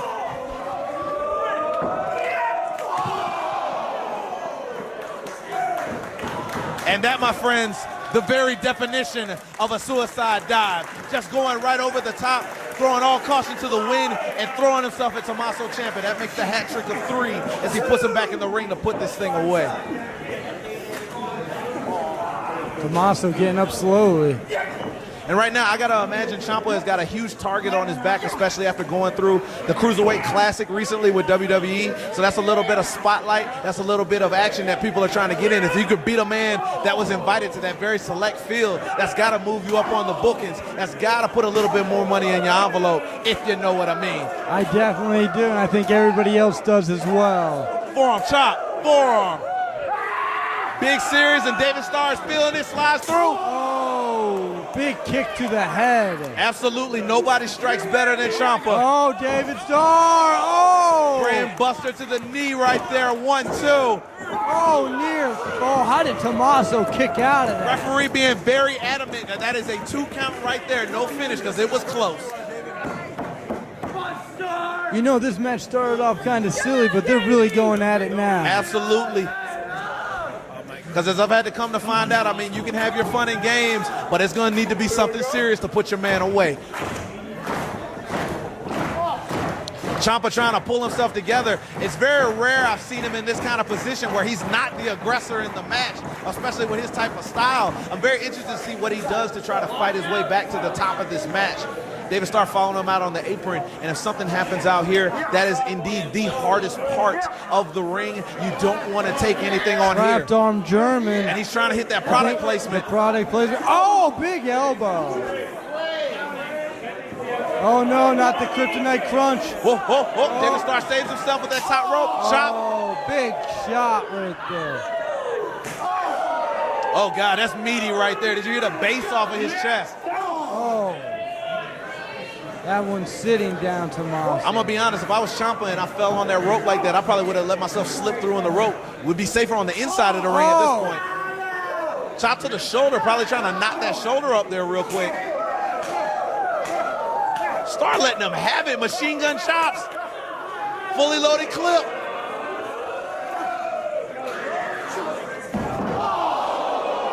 He was aiming for that arm earlier on. Absolutely. Targeting it. Drop arm ringer right there on the apron. Indeed, the hardest part of the apron. Project Ciampa. Better watch yourself. This could be in your future. Been there, done that. Oh, nice recovery. Oh, beautiful. And when you've been tag teaming with JT Dunn, as long as David Starr has been, Nice. you know about those forearms. Rolls him through into that bridging arm trap submission, which has got many a submission. Bends the fingers. This could be it right there. David Starr trying to wag it off. He's got to be careful. He can rip that shoulder out the socket, hyperextend the fingers.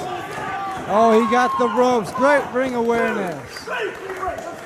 And making sure to grab hold with those toes over there. Anything to break the hold up. Riddle, I think they're way past the fun and games right now. This is getting super, super serious. And Ciampa finally getting a chance to breathe and possibly get back on the offense.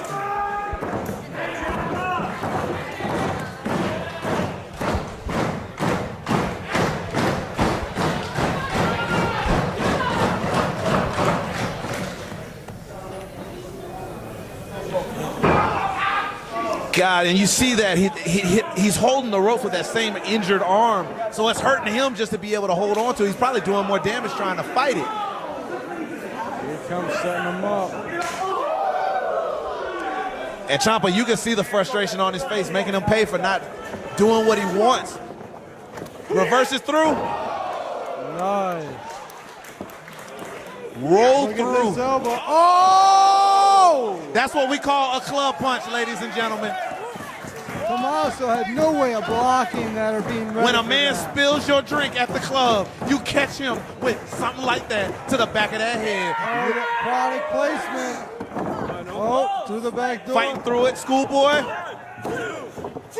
Rolls through it, back to that arm trap. Crucifix. Oh, that was near. Only a 2 count. Oh, super kick. Had the cape hanging off of that with that super kick. Oh my God. Oh, And that was a Project Ciampa if there ever was one. And that's a wrap, ladies and gentlemen. Let's go to Rich Palladino for the official decision.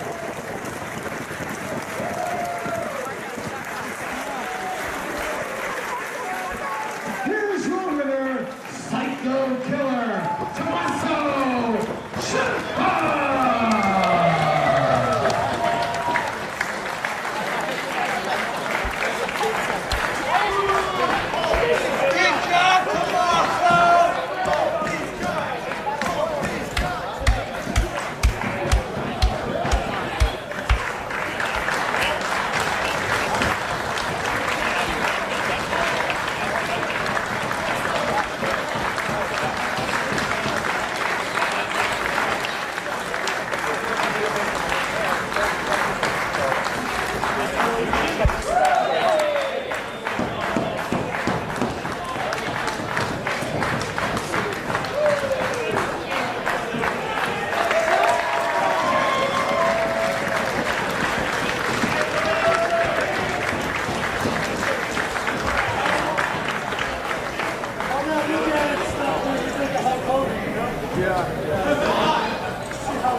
ultimate fighter over there has a problem with that. Just like he had a problem last month and tried to break my arm. There's the thing, we can come down here right now. I'll take my boots off. I'll take off my knee pads. And we'll just get ourselves one of the good old MMA fights and I'll whip your ass to it.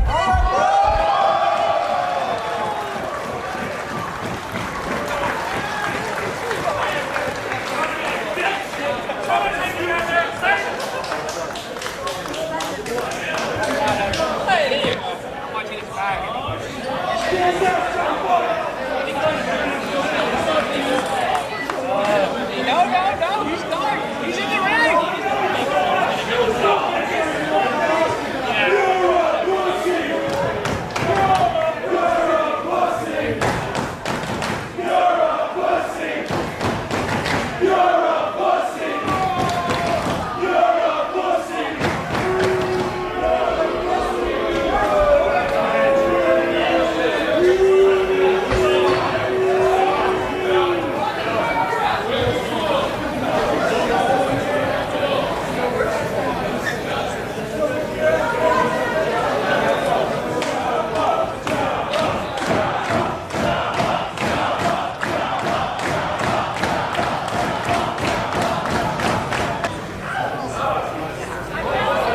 Introducing first in the corner to my right, from Austin, Texas. She squats 225, she benches 190. She is the last pure athlete, Jordan Grace.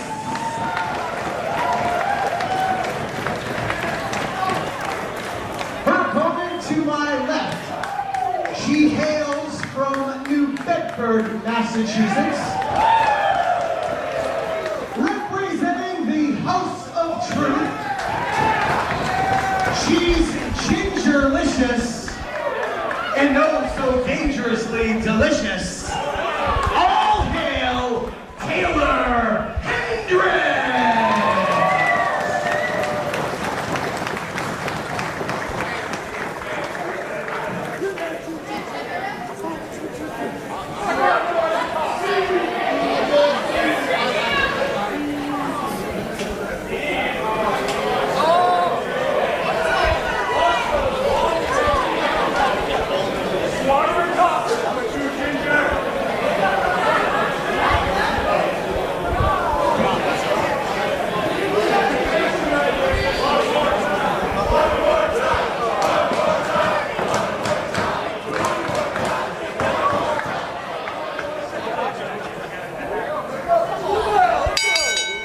Women's Wrestling Revolution Showcase match here at Beyond Wrestling. Ripped off in the prime of life.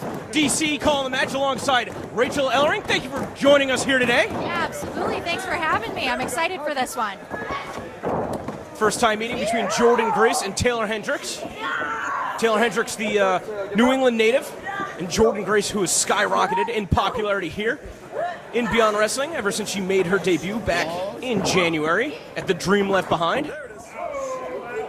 Saw both of these ladies in action at the first Women's Wrestling Revolution event back on April 10th, the Project XX event. We're going to be going back to Fete Music on Sunday, July 31st for Revolutionary. Could hear that one from up here. Big clothesline. Have you been in the ring with either of these competitors, Rachel? I have not had the privilege of being in the ring with these two, but I have seen a lot of what they do and I'm very, very impressed. So this one should be a good one. I'm going to give you a bit of an inside scoop. Jordan is deceptively agile. She is super strong, but I think that Taylor Hendricks likes to play mind games with her opponent. So that's something that Jordan needs to be aware of. And I think that Taylor is, she'll bend the rules if she's got to. Oh, she'll do what she has to do to get the W. We know that. Big chop. Heard it. Of course, this is Taylor Hendricks' Beyond Wrestling debut. She's going to be looking for that head scissors from that position. Oh, sending Jordan Grace over hard. A la Trish Stratus there. Of course, unfortunately, Jordan Grace with a neck injury scare after her match with Lufisto just a month ago at Beyond Wrestling C5. The doctor did clear her to compete tonight. Oh! You're going to wonder if Taylor's going to be looking to exploit that potential injury. palm strike there by Hendricks. Yeah, signature combination right into the pin. Only good for a 2 count. Taylor seems calm and confident, though. She's getting right back at her. She's got to stay right on top of her, though. And right now, She hasn't let her get into that power game, so she's got a good strategy going. I thought she was going to be looking to work the neck instead, bringing Jordan to a vertical base just to connect with the headbutt to the nose. Now bringing her away from the ropes. And following through with that snapmare. Jordan doing the best to avoid any impact. She's got to be careful about that neck, though. And now Taylor's just looking to wear her down. Wear her down. Don't let her get into that power game. That's going to be the hardest thing to neutralize Jordan Grace's power. She's going to be one of the strongest women's wrestlers on the scene right now. We've seen her stand toe-to-toe with countless male competitors here in Beyond Wrestling as well. Whoa, man!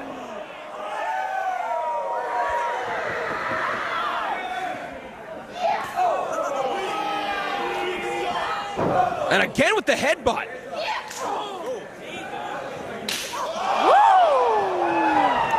Taylor bringing the sting. And look at that, Taylor Hendricks, instead of trying to trade strikes with Jordan Grace, kicked her in the knee, and now again going after that neck. He's got that last chance reapplied. Is Jordan Grace going to be able to use her power to get over to the ropes? And Taylor Hendricks really struggling to keep this hold on. Look at Jordan, she's not only pulling her body's weight, but also her opponent all the way. I mean, she cleared about 6 feet there to get to the ropes. And she gets the break. Taylor using that full 5 count, though, wearing her down. I'm telling you, she will bend the rules if she has to. Smart move going right into the cover. Strong kick out, though, for getting worn down. Now, this late in the match, what do you think Jordan is going to have to do to try and perhaps mount a comeback on Taylor Hendricks? I mean, she's just got to find that opening. She's got to find one chink in the armor here. Find that spot to take a breath, find the open shot, and just work her. Taylor's sticking on her, though. You're going to think that when Taylor was jaw-jacking with the fans, that might have been Jordan's opening, or maybe she lured her into that trap. There it is. Here's that opening she needs. A little bit of breathing room. Let's see what she can do with it. Just slamming her down hard to the mat. Jordan got the elbow up, looking to scale those ropes. Not letting go of Taylor. Might be looking for a diamond dust. Man, right across the chin. Taylor collapsing into the center of the ring. Can Jordan recover? Both women looking for that breath. Jordan is still really favoring that neck, though. And I mean, obviously, with the neck injury, that affects the strength in all of your limbs. And when you are relying on your power, as Jordan Grace is, I mean, that you have to change your strategy going into a match, I guess, especially against an opponent as dangerous as Taylor Hendricks.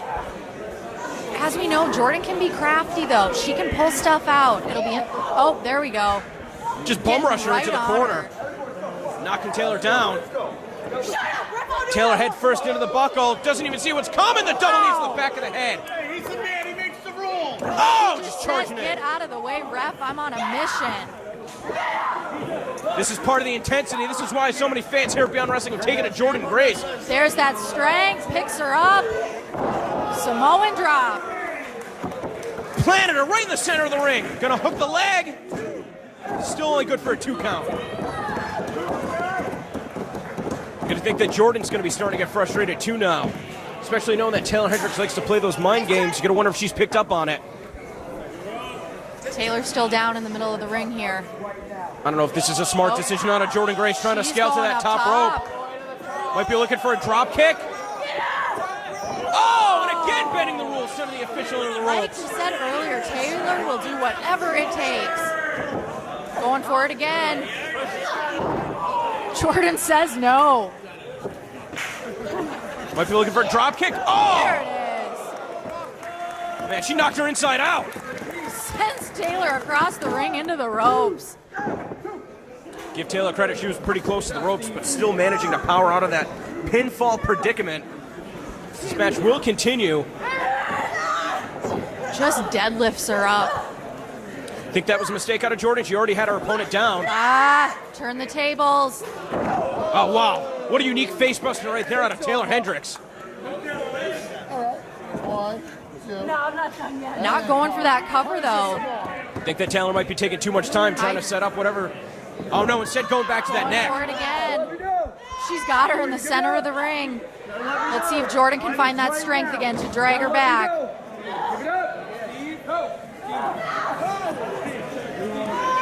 Man, Taylor really wrenching on that neck. Beautiful bridge. She's not letting that go.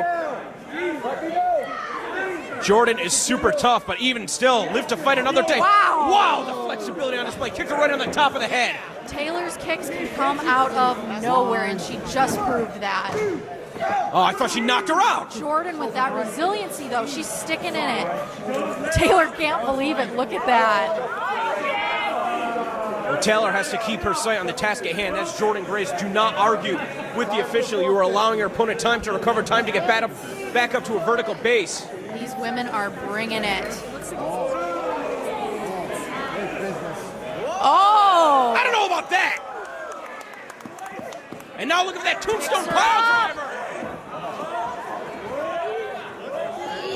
Jordan slipping behind. Got that backslide. Wow! It's over. She got her. What a pin! I don't think Taylor Hendricks knows who's hit her. Fired up. And Taylor is not pleased. The last pure athlete, Jordan Grace. Well, Rachel, thank you for joining me at this time. As you know, all it takes is 3 seconds, and Jordan Grace, even coming off a neck injury, able to pull it out over Taylor Hendricks. Hoping to see both of these ladies, and hopefully someday soon, you in action at the Women's Wrestling Revolution. Absolutely. Our next These event. ladies are bringing it. Our next event, Revolutionary. It's going to be on Sunday, July 31st at Vet Music in Providence, Rhode Island. A doubleheader with Beyond Wrestling, American Rana. Introducing first in the corner to my left at a combined weight of 620 pounds from the Pazuzu Projects.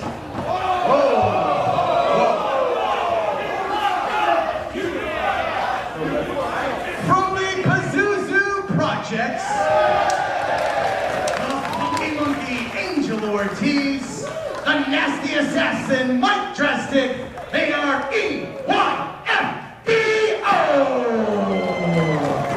And their partner from the Shaolin Jungles, the Master of the Yow, the Savage Shaka! And they are Team Pazuzu!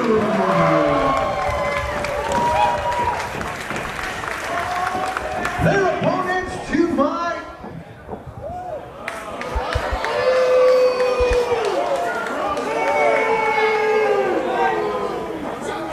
their opponents are the hottest thing on the independent circuit today. Ladies and gentlemen, this is Dave Christ. This is Desmond Xavier. This is Zachary Wentz. And we are Scarlett and Gray.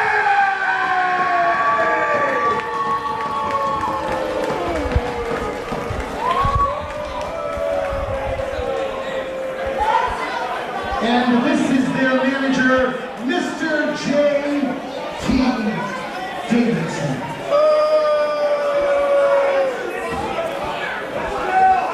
You got DC and Shug D doing commentary. 6-man tag team action. You see Pazuzu with a lot of these 6-mans here at the Arts at the Armory. But you know what? I like to challenge them, and I wanted to find one of the best teams on the scene right now. And you know, there may not be a better 6-man unit than Scarlett and Grace. You definitely picked a good one. Some of the Rockstar Pros standouts right there. The big thing I always enjoyed about this, Jake and Dave Chris, known for being probably one of the most decorated tag teams ever in OI4K, Ohio is for Killers.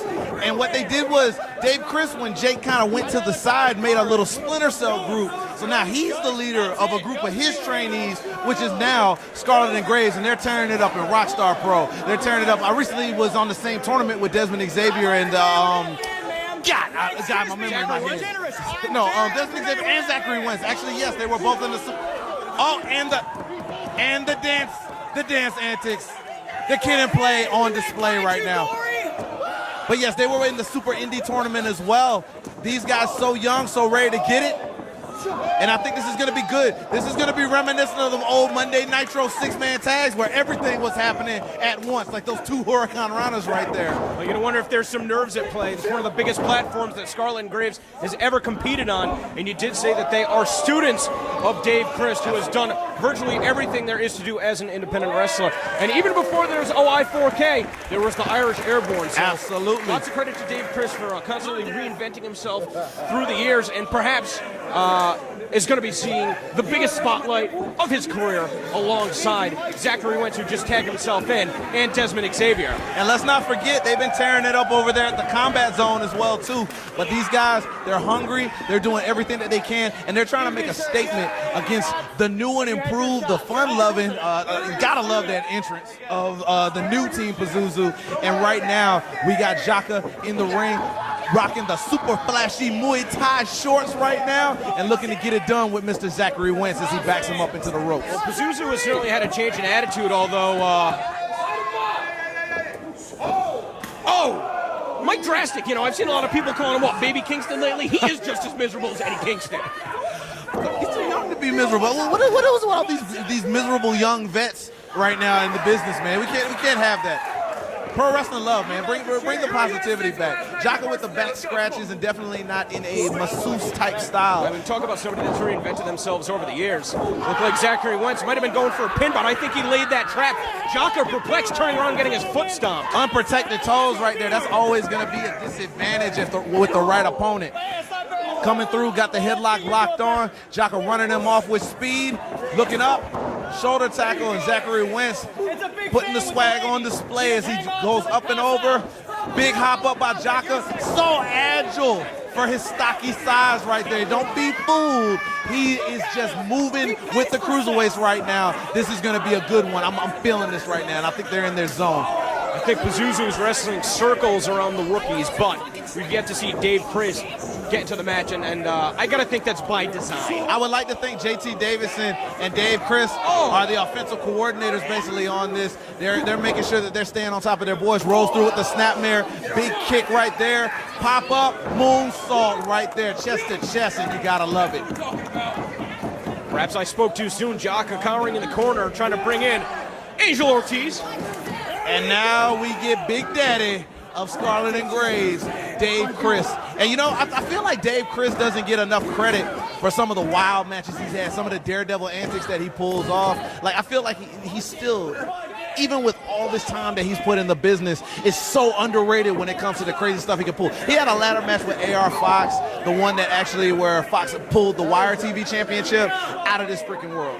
And, like, I still don't think he gets enough credit for how his daredevil antics. Well, again, I mean, if you can go toe-to-toe with AR Fox, you're obviously proving you're one of the very best wrestlers in the world, but it's his ability to reinvent himself over the years. I mean, obviously, just a week ago, teaming with Sami Callihan. Absolutely. Headlining an AAW event. And speaking of Sami Callihan, the moment that he was released from NXT, I got a text message from him, and he said, Zachary Wentz and Desmond Xavier, do not forget those names. I mean, for somebody who's been involved in the WWE scene, to go to bat for you like that is no small feat. So I'm very excited to see what these guys are going to be capable of. Perhaps Beyond Wrestling's best trio, Team Pazuzu, Scarlett and Graves, is really looking to impress here tonight. Huge endorsement right there. Dave Christ stepping on the back of that leg so he can go ahead and get the leverage going into the wrist lock, spins under, goes back into his own wrist lock with the clutch on the shoulder and working them hips, which Ortiz is known for, the funky monkey. And then Dave Christ, look at him, rolls through, kip up, backflip, pops through, bam. Not even letting go. Super athletic, funky monkey doesn't know what hit him. And the one thing I always loved about Dave Christ, sometimes when we take a look at a wrestler, you look at their body type, and you make assumptions usually about what somebody can and can't do. He's got a stocky body type, but so athletic, big ups. He's all over the place. He can strike with you. He can fly with you. He can get technical with you. Jake was always usually known as the more technical man of the team, but he can go down and throw down on that mat with you as well, It doesn't matter how stocky you are. If somebody puts a thumb in your eye, you're going to go down. That's exactly what we saw right there. Absolutely. And Pazuzu, they're crowd favorites, but they're not afraid to get dirty, man. I think that's why the people like it. Just plant him right in the center of the ring. Up, kick, and the swivel.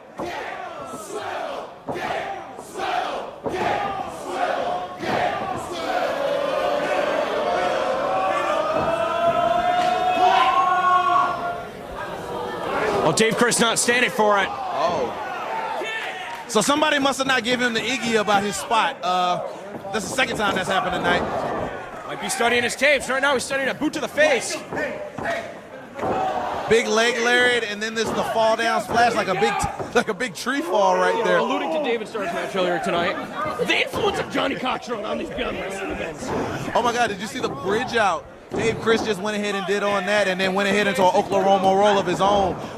Sends him through, and I love how he planted him on that arm drag. Works his way over, scissors through almost like a Rings of Saturn, and then rolls him back into that crucifix right there. People think the arm drag is such a throwaway maneuver, like you throw the guy away to create distance. If you use it correctly, you can have your man complete control at the shoulder and the arm. Knees him down in the face, up and over, down, trying to trip his opponent. Rolls over, big drop kick right there by Dave Chris. Sometimes a maneuver as rudimentary as a drop kick can stop a match. Turn things around, perhaps shift the momentum in the favor of Scarlett and Graves. Pazuzu not going out without a fight. Mongolian chop right there. Oh, that was interesting. Very innovative. Clothesline, bringing him down over the knee. And you notice he used his own momentum against him when he went ahead and dropped him down. Jaka clearing the corner out. Now, you know, sometimes you see with multi-man matches like this that you try and target the weakest member. I think it's interesting that Pazuzu's strategy right here, it almost seems like they're trying to target the most experienced member in Dave Chris. Whoa! Three-man cutter. But if you can take off the brains, all you got left is JT Davidson on the outside barking orders to the rookies. Desmond Xavier, if he starts to get the flying, it's going to be problems. Bicycle kick. Oh, look at that. Thunderous open hand strikes by Desmond. Wow. Oh! That's an applesauce super kick right there. Taking him down that Olympic slam. The Pazuzu Olympics, perhaps? Bam! Big moves. What the hell would the Pazuzu Olympics consist of? Eating flesh? Hey, it's whatever you want it to be, Broham. It's certainly the I'd hip watch swivel. it. Oh, look at that. God, look at that. Super kind of Zachary Wentz flips through. Striking the ears, trying to knock his equilibrium off. He's one of the, I mean, all three members of Scarlett and Graves are premier high flyers. Absolutely. But EYFBO not looking to be outdone. Drastic is just so, oh my God, just the suck me requests left and right. Oh my God. I cannot believe the ovation for Team Pazuzu over the past couple months here. Well, they're just having fun. They're doing their thing. And I mean, like, it's a springboard. Oh! Big throwaway. Almost looked like he was going for a DDT, but then he modified back into a drag of sorts, almost like a snap on that. Whatever it's going to take. All three opponents down to the outside. Have you ever seen three people dive like that at the same time in your entire life? Okay. Ridiculous, first and foremost. We had a tope, a over-the-rope suicida, and we had the Fonsbury flop over there by Dave Chris all at the same time. I told you this was going to get WCW Luchador first hour of Nitro levels of madness. And that's what we're getting right now.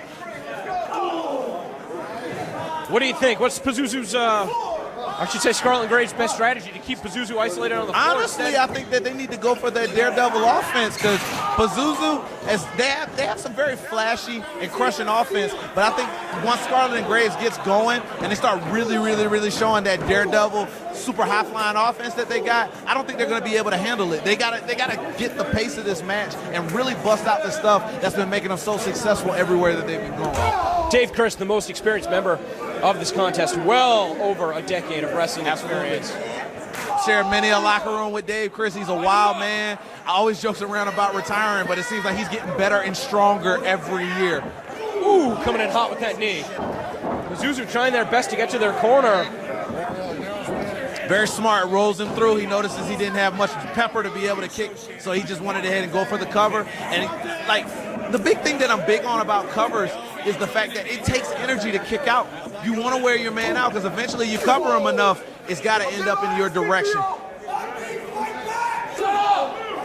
God, high neck chop right there. Oh, man. Clears the corner out, big running knee into the stomach. Jaka not too happy with that. Dave Chris running interference. Wow, what a combination. Bronco Busters. You don't really see that too often, huh? I don't think I've ever seen a train wreck series of Bronco Busters before. X-Pac trying to hold on to the ropes. X-Pac is somewhere smiling with a tear running down his eye Oh, man, about he that. pulled himself right into a choke. And there we go. They're running house right now. Biting him, come on. Hey, whatever it takes. Yeah, the show off. The show off of the group. Okay, Ortiz ain't feeling that. Does not like his swag infringed on. And oh! Nice little meaty clothesline right there by Desmond Xavier.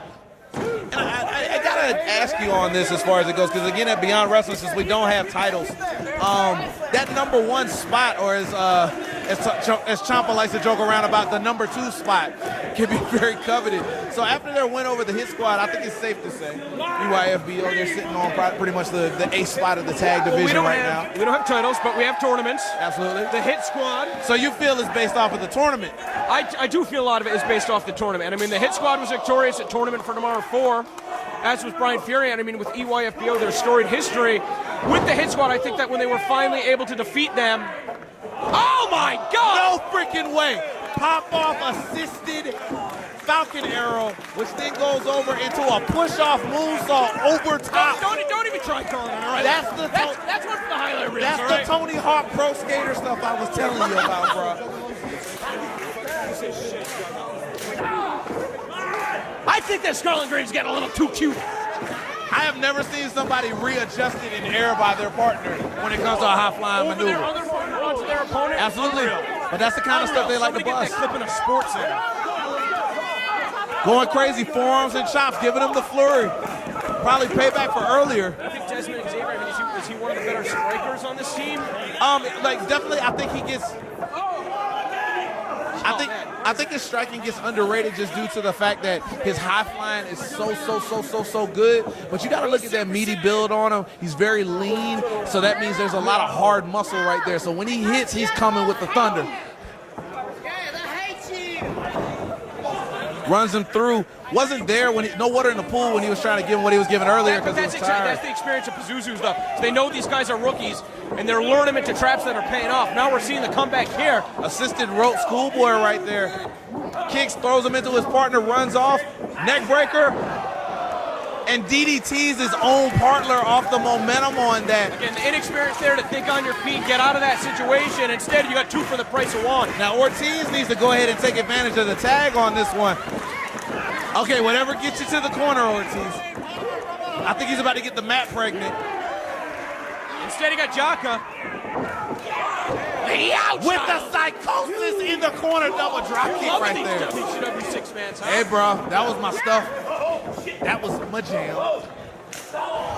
Kick to the corner, bam. Damn. A very short ride. Overhead belly to belly by Jaka right there. Under the clothesline, throwaway German suplex, and Wentz looked like he went for a very uncomfortable ride. Here comes Kritz. Little pick on the cheek. Adding insult to injury is the Jaka man. And does he look like he's having fun? Oh, hell yeah. Double blinger splash right there by Jaka. He didn't want to forget about Desmond. Oh, and he shouted out. He remembered he's legal. Oh! Pop-up powerbomb out of a choke. I definitely remember that one from earlier tonight. Referee's starting to lose control. It's the first time we've seen this official here at Beyond Wrestling. Misses the double clothesline, double super kicks, and Scarlett and Graves are wiped out right now. And I gotta tell you, I was a little inspired by Jaka watching him do his thing. He came out, he said he wanted to do him. And since then, it's been on a very successful path. Win over Mike Bennett. Just incredible showings ever since he started doing him. And it inspired me, even though it didn't come out with the win, it felt different tonight. I mean, how about that win over the Colony just a couple months back here, Arts at the Armory? Hey, that's a huge one. They're one of the most decorated trios. Exactly. 2 tope suicidas and a sunset over the top by Drastic, so that not to be outdone on the dives this evening.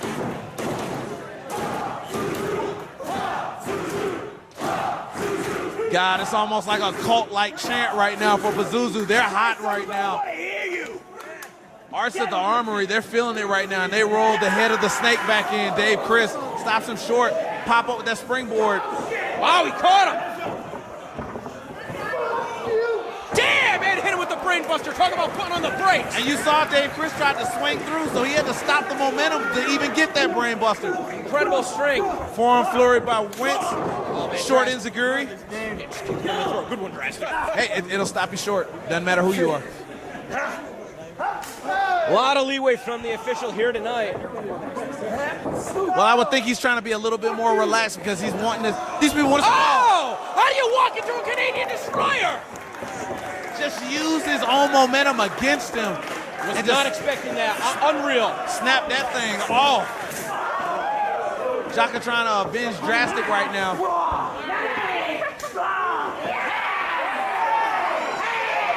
We got the whip. Wentz in the corner. Here comes Jaka. Oh, man, is he going to catch him in the Canadian destroyer? No, instead elevating himself over the ropes. Oh, my God, taking out a midair with the headbutt. That's a good way to stop a move. STO by Xavier. Pops him up. Runs off. Knee. Wow, sling blade. Just pulling him down head first. Control the head to control the body. Definitely made popular by Masato Yoshino out of Dragon Gate. Goes low. And here come the chest kicks. And we're certainly see Desmond Xavier as the striker of this unit. He is emerging as a star here tonight. Oh, damn! And that was like a sit-up. And you know Wild bomb. And you know what I liked about that? He didn't even give him a chance to get all the way up and snapped him back down. Sometimes that's more violent. This might be that DDT. Oh! Did you see the hang time before that cutter ran up like he was doing a satellite arm drag into the cutter? That's the daredevil offense I tell you about that Dave Chris gets overlooked for. Fearless. But you know he had to take some out of himself in order to be able to connect with a maneuver like that. And a lot of the times, Ohio... What the hell is this? What the hell is this? Leads him out, got him in that pedigree set. Wentz off. Oh, he could have broken his back! Swanton pedigree combination. And a lot of the times, Ohio gets all the love for AAW being the big company in the scene. Desmond Xavier with that spiral moonsault right there, getting stopped by a senton right there by Mike Drastic. To your point about the Midwest? Yeah, basically, not AAW, but AIW usually gets a lot of the Ohio love out there. But I gotta tell you, Rockstar Pro, hell of a damn product out there every Wednesday night and on the occasional Fridays. These guys are putting in work, and people are missing out on it if they're not watching. I'll tell you what, these guys are synonymous with Rockstar. They're doing a great job carrying the banner here to Beyond Wrestling. Oh, man. Chris out of the way. That was that veteran wherewithal once again. Just a straight punch in the face. Would have broken his own hand. He hit him so hard, you saw him. He had to... Oh, here comes Drastic. Oh! Just basement drop kicks him out of it. And Drastic, he's doing work. He's everywhere you want to be right now. Where's this guy Wentz coming from with the knee? And the monkey's back in. Wentz flips out. Big forearm strike right there, giving him the business. Just JT Davison out there. He don't even know how to act about all this. Out of the way. Jesus! Rolling Kopu. Oh, man! Short sit kick right there. Now what the hell is going on? What the hell? Are we going to see a double step cannonball in the corner? Oh, man. Oh, Drastic falling short. But you know what? That's where when you're fan favorite and you try and pander to the crowd, you make mistakes like that. I'm sorry. That's why they call it high risk. That's what's different about Team Pazuzu. But they make up for it with that double cutter, double stomp to the back right there. Yeah, but that whole exchange taking too much time. Desmond Xavier, sight set on Jaka the whole time. And Drastic, he's definitely feeling it right now. He's favoring that back. You got to wonder if that was a fatal error out of Mike Drastic. Oh, man! What'd I tell you? I don't even know what to say. He just wiped them both out. What'd I tell you? Double backflip with the kick. With the pump kick right there by Jaka. He's got a hold of his man. Swings him through. Up. I love the offense by EYFBO. They come up with some crazy stuff. Jaka looks like he's in position for a splash. Fuck you. Blockbuster powerbomb. And the splash coming. He got to readjust. And we got the 1. We got the 2. And Davison pulls the referee out. That would have been academic had that not happened. Jaka was trying to find his footing. Wait, who is that? That's Pinky Sanchez. What is Pinky doing here? El Presidente has not been seen as part of Team Pazuzu ever since he tried to lead the charge against the Hit Squad, Homicide, and Low King. And what happened right there? It looked like Pinky Sanchez just clocked. He accidentally hit Jaka and the referee runs in.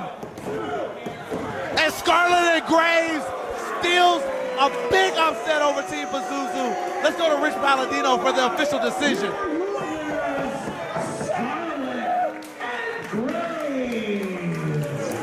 Well, Pinky Sanchez, not scheduled for tonight's event, was trying to neutralize JT Davidson, but it looked like he popped Jaka. What the hell was that about?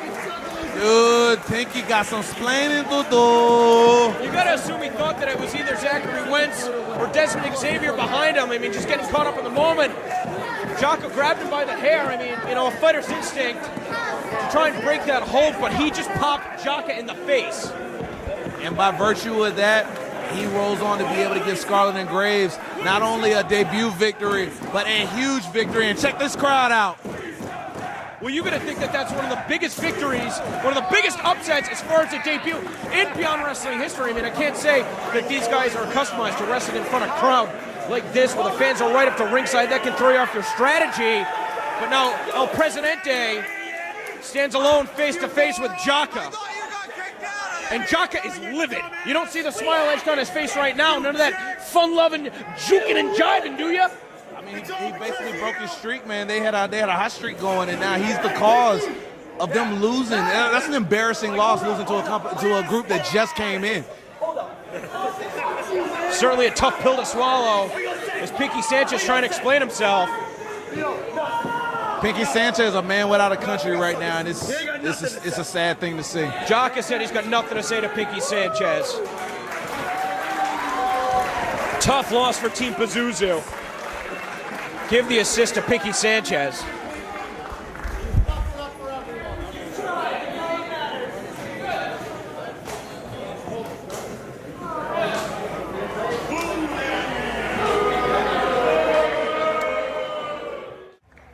Introducing first in the corner to my right, from Atlanta, Georgia, weighing in at 162 pounds, the Octopus, Jonathan Gresham!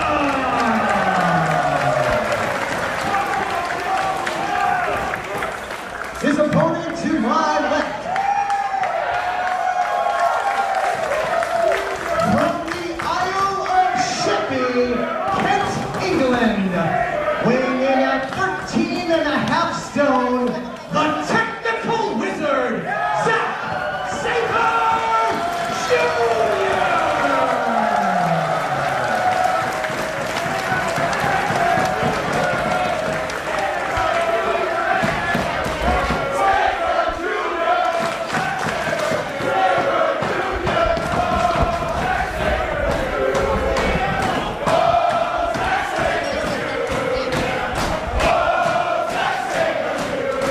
Super no vacancy. The current is sold out. You gotta think that everybody that's not competing in tonight's main event here at Arts at the Armory has their eyes glued on Zack Sabre Jr. versus Jonathan Gresham for the very first time in the United States. Let me set the scene for you. These guys have gone back and forth, WXW, PPW, whether it be Germany, whether it be the UK, they have gone at it and they've always drew every time they've gone at it. So it is a beautiful thing that this is coming for the first time in America, because somebody has got to win this one. So finally, they couldn't get the answer that they wanted overseas, So now they're going to get an answer right here, Arts in the Armory, Boston, Massachusetts. I'm so fired up and excited right now for both of these gentlemen to be here right now. What a tear Jonathan Gresham has been on here in Beyond Wrestling. Jonathan Gresham, actually my first round opponent at IWC Super Indy. I've commentated on him in his matches. I've rolled the roads with him. It was the first time me and him have ever squared off, and I got to tell you, it's more than hype with this man. If you got to take a loss, that's a guy that you know you gave everything, but he gave you just that little bit more. And Zack Sabre Jr., I remember when he came over for Rey de Valladares as a young man for Chikara, and now he's grown into such a strong, world-renowned athlete, recently doing the WWE Cruiserweight Series, the current PWG champion. Zack Sabre Jr., no joke, and these pinfalls are no joke. Can't even get a one count off of any of these. You think these guys know each other? Do you think?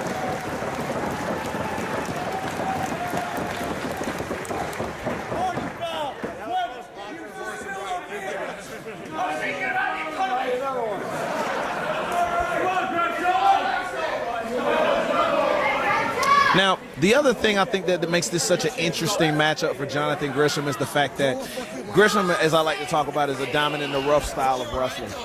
Imagine, just imagine, with all the hype, with all the prestige, with everything that Zack Sabre Jr. has going for him, with all the quality wins John Gresham has been getting lately, beating Zack Sabre Jr. finally for the first time in America, that could open the doors. Because he's already busted through a few already, but that could be the door opener right there. A victory finally over his rival, Zack Sabre Jr. He's defeated John Silver, JT Dunn, and even Chris Hero. All it takes is 3 seconds. Do not sell Jonathan Gresham short. Absolutely. Cravat lock right there, bust through with the elbow. Leg laces through back to the cravat. Can you believe nobody else in the United States has pulled the trigger on this match? Well, Beyond Wrestling? Beyond Wrestling has these things called cojones. So we make moves like this. Like, we got it like that. Goes through and still has control of that cravat. That's one of the things I love about that hold. You get a lot of extension. You got a lot of different ways you can go with it. You can get the knee strikes off of it. And Zack Sabre Jr., he definitely knows what he's doing when it comes to locking that stuff on.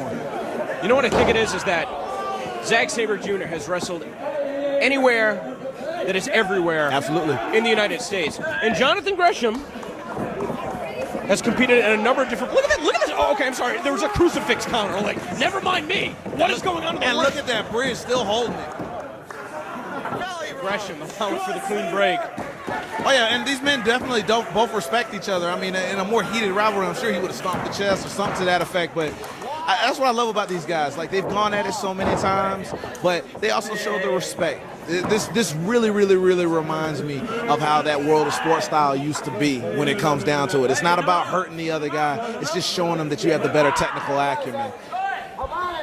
Now, like this, he gets a nice little wrench on the ankle, and then he's using his feet to press against the other ankle and also push open the legs so he can put a little burning sensation in there, possibly Charlie horse him. Every time he comes up, takes the free leg, push him back down with the knee. Wow, look at the strength out of Zack Sabre Jr. from that position to roll Gresham off. I don't think I've ever seen that before. I've been watching wrestling like, what, 30 years? Yeah, you're going to see some stuff. I feel like he wanted to try and hold on to that and try to possibly get a schoolboy out of that, but, you know, Grish too smart, too fast right now.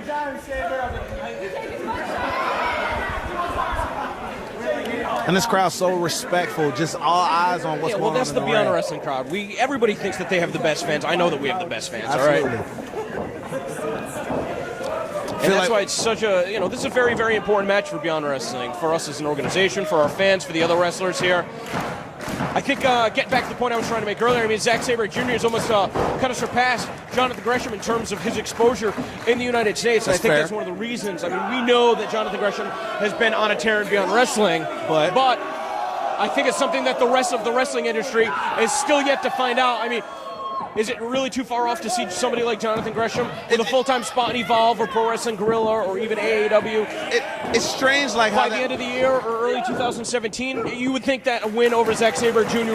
would almost immediately guarantee that. Absolutely, and it's strange how that kind of stuff works out. I mean, you're looking at even though these two wrestle such similar styles, you're looking at two very parallel career paths. I gotta tell you, like, I admire Zack Sabre Jr. He's worked for everything that he's got, but at the same time, you just said it, he doesn't have the same prestige that Zack Sabre Jr.'s got, but Gresham has had to claw and scratch for every little bit that he does have. He wants what Zack Sabre's got. He's done a lot. He's wrestled in places that I don't even know they had wrestling. The problem is that he's never been able to build momentum in the United States, which I'm not going to say that the United States is the biggest platform for wrestling. Obviously, there's places like Europe that are blowing up right now, Japan and Mexico. But when you live in the United States, you really do want to build that momentum. Absolutely. In order for different promoters to be able to bring in, you know what I mean? Not every wrestler is going to be good enough for a fight. It doesn't matter how many times you win. There has to be a certain level of popularity that goes along with it in order to be able to justify that fight. We are seeing that emerge from Jonathan Gresham here in Beyond Wrestling, and I'm telling you, man, he's shown that he can go toe-to-toe with Zack Sabre Jr. Colorado right now. Oh my God, he's pulling back the pages right here. Well, I mean, if you're running a wrestling organization and you're not booking Jonathan Gresham, as far as I'm concerned, you're fucking up. So, you heard it here first. Into the hammerlock right there by Jonathan Gresham, reverses, but then he still holds on to the hammerlock, twists with him. Because you know what the thing about Gresham is? You got a match like this where he can show that he can go toe-to-toe in terms of technical prowess, but that's not where it ends with Jonathan Gresham. And not to say that's where it ends with Zack Sabre Jr. either. Absolutely. Two of these very unique, very special talents, almost once-in-a-lifetime athletes. So for them to be able to share the ring is, we are truly privileged. And what I like about both of these men, too, Japan experience. Yes. So when it's time to get to striking, it's going down. But don't be surprised to see them turn it up if it gets to that point in the match when it really is time to try and dig deep to pull out that win. Close to a double pin situation right here. Are you seeing this right now? Like, that's the first time I've seen a situation where like a sunset flip was counted just a double foot press. Any other opponent would have taken a cheap shot, put a boot to the teeth right there. Zack Sabre Jr. allowing for Jonathan Gresham. I feel like if that clean break, perhaps get back up to a vertical base. I feel like if guys like Rollerball Rocco, Johnny Saint, Johnny Kidd were watching this type of match, they would nod in approval because they're looking at competition, but not in a dirty way, the way that they would have wanted it to continue. And it's so good in 2016. But you know, a lot of that world of sport was so exhibitionary. Absolutely. And to see such really just the evolution where you've got wrestlers that, who taught Zack Sabre Jr. how to wrestle like this? You know, a lot of it has to be studying tapes and learning, from the mistakes of the forefathers of professional wrestling. The same thing with Jonathan Gresham. I know Jonathan Gresham trained at WWA 4. Sorry, but Mr. Hughes did not teach him. Oh, yeah, he's definitely not. Okay, all right. So where do you learn stuff like that? It's by being a student of the game. These two should be teaching the class. Absolutely. And World of Sport is fortunate that they live on via YouTube. A lot of that footage finding its way on there as Jonathan Gresham gets to stand and switch, tries to go for the full Nelson again with Zack Sabre Jr. Slips through again. He did a double slip through. Tried to roll through, still didn't get the pin, and letting them know he had him right there. Now things are starting to turn up. Now we're starting to see a bit of a... Oh, the patriotism rears its head. We're starting to see more of a sense of urgency out of Zack Sabre Jr., realizing, wow, this guy's playing for keeps. You can. Hey, Trump's going to be your president, so you guys are bugging as well. And Zack Sabre Jr. sets us straight, letting us know that Trump is a presidential candidate, and I guess that's his endorsement that he's going to win. I've never seen a crowd turn on. No. They still love him. They still love him. The sad part is he's stating a possible fact. It's not just a census joke anymore, guys. Knuckle lock right here, both men going through there. I'm not sure I would have picked that if I were Gresham just because of the height advantage that Sabre enjoys right now. Bends him back at the wrist, taking both wrists now. There's an advantage to being a little bit more compact. Obviously, if Gresham's going to be looking for a submission hold to put Sabre away, he's going to be at a disadvantage because Sabre's going to be closer to the ropes. But I'm telling you, there's positions that Gresham can work himself into that other wrestlers simply cannot because of his size. Lower it's not always a disadvantage. Yeah, I can respect that as far as it goes, but right now it ain't working in his favor. Weight-wise, they can't be too far off. Look at that agility. Look how nimble Jonathan Gresham is. But right there, it's just Zack Sabre Jr. just showing he is too technically sound. Zack Sabre Jr. earlier putting him in a modified stump puller and then going ahead and clapping those arms together to really hyperextend the shoulders. Then we went ahead, got into a traditional bow and arrow, rolls through with him, goes back trying to get the crucifix. Oh, and he finds his own arm bar with the triangle around the neck. Zack Sabre Jr. with the ropes. Now, if this were a world of sport, you know you only got so many rope breaks, or the most modern comparison to that would have been Ring of Honor when they had the pure title matches and the pure rules when they went ahead and did that. But fortunately, they will enjoy unlimited rope breaks, unlimited soup and salad. So this is going to go down right now, and I'm hoping the soup is hot. Yeah, you're seeing a buffet of scientific wrestling. Look at that, Jonathan Gresham. I know I took the words out of your mouth. Instead of just getting his foot to the rope, use the ropes to find not only an escape, but a reversal into his signature hold. You gotta be kidding me. And that's the move that tapped me out, man. It's no joke. It burns your thighs up trying to carry his weight. He's pulling at your arm. Your neck is in a cramped up position. It's not a fun hold to be in at all, and it's not one you want to try to hold on to. And the first strike of the match is thrown. Big Euro, and then answers with a chop by Jonathan Gresham. Things finally starting to break down here. I mean, again, you got to think what's at stake. I mean, Zack Sabre Jr., you know, we don't have titles in Beyond Wrestling, but even the prestige that he carries from other organizations, he's got so much momentum behind him. I mean, I think that if you asked a lot of fans who's the best wrestler in the world right now, the majority would answer with Zack Sabre Jr. You can't lose against Jonathan Gresham. You can't lose at Beyond Wrestling. You can't lose at the Cruiserweight Classic. You can't lose at PWG. When you are on a roll like that, you have to win every single match because the entire industry is gunning for you. Lord knows I'm chasing one right now as far as it goes, so I definitely get what you're saying at the moment. Oh! Big dragon screw leg whip right there after Zack Sabre was lighting him up with those body kicks. Well, it was Gresham that landed the first strike, and he also put a stop to it, too. Trying to shake off the aches and pains right there with that running forearm right there. Catches the foot, answers again with a big forearm. I will say that you see a lot of the students that come out of WWA4 have a very deliberate way that they throw their strikes. Absolutely. I don't know if you've been keeping up with this news, but now the school has passed from Mr. Hughes to AR Fox. So it's definitely going to get a lot crazier what's going to be getting produced out of there. So many incredible wrestlers have come from the WWA4 school. Jonathan Gresham may be the very best. Uhaa Nation, now known as Apollo Crews, of course, AR Fox, Heath Slater. Matt Cage, the Hooligans. Absolutely. Shinron. Chances are, if you're trying to book somebody that's about right now. Oh, wow, look at that counter. He was looking for the Dragon Suplex. Sabre thought he had a counter. And he snapped it off just before he could put that foot down. I'm telling you, that's where having that lower center of gravity is going to be beneficial. Absolutely. Just able to whip back his opponent. I also found when I was wrestling Gresham myself that when I tried to throw strikes at him, I couldn't put my whole power down the way I wanted to because I'm having to strike downward. And with him having that kind of height, he's not going to be able to enjoy what he usually would get out of those European uppercuts. See, he can't get the full extension because he's having to dig down low. Wheelbarrow goes through, got the hook. Sabre hooking those arms. What the hell is this about? Oh, that was... I think that Gresham tried to keep his legs wrapped around Sabre's body to try and lessen the blow, but he basically ate shit on that. Let's get real. Absolutely. And now, just grasping your own hands behind your back to choke out your opponent. That's a good one. Gee, Zack Sabre Jr., he's just so fluent. Tried to go for the crucifix, rolled through. Oh! Does Zack Sabre owe him euros or something? Because that was a slap. That was a slap of Black Dynamite proportions. When do you see Zack Sabre Jr. getting frustrated like that? You're seeing it now. First time for everything, just like this is first time in America. And I told you, both of these guys are tired of coming up with draws against each other. Somebody has got to get this win. Well, I'm kind of surprised to see Zack Sabre Jr. beating Gresham at his game. I would have certainly given the striking acumen to Gresham. That's a move that Zack Sabre Jr. can't pull off. That spiked Hurricane Rana into the pin. Rolls through jackknife. Bridges upward. Just in the nick of time.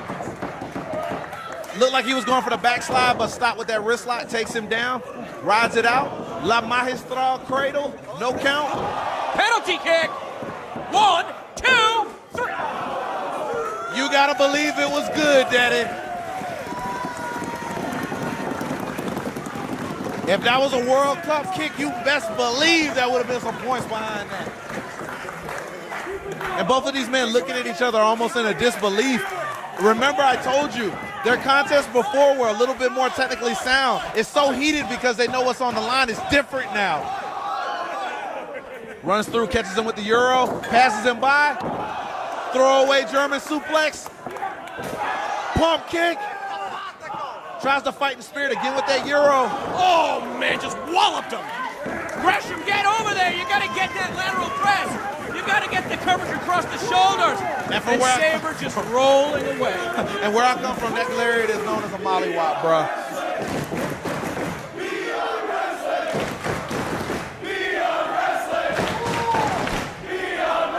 Zack Sabre Jr. feeling it. Look at him favoring that neck over there in the corner. Whoa! What a counter! He plucked him in the midair with a... Oh, my God in heaven. Tried to go for that European uppercut. Have you ever seen a midair backslide? Get the hell out of here. And again, having to throw those Euros so low is costing him. Rolls through, rolls back. Crucifix that he wanted earlier. Whoa! Zack Sabre Jr. just lost to arguably Jonathan Gresham did it. Jonathan Gresham beat arguably the best wrestler on the planet. Let's go to Rich Palladino.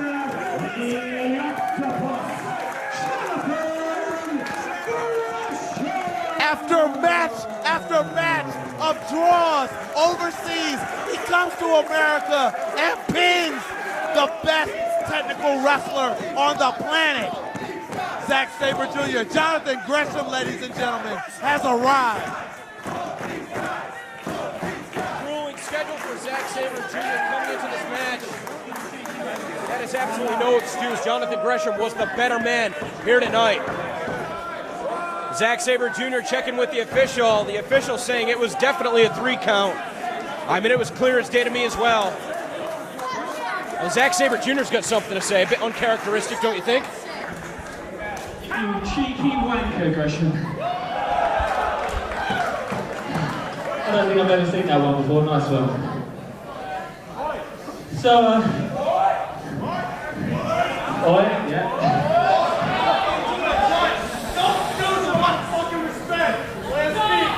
My country's fallen apart, mate. I don't deserve any respect. So, I've had the pleasure of wrestling Mr. Gresham all over Europe, but that was our first professional wrestling bout in the United States of America.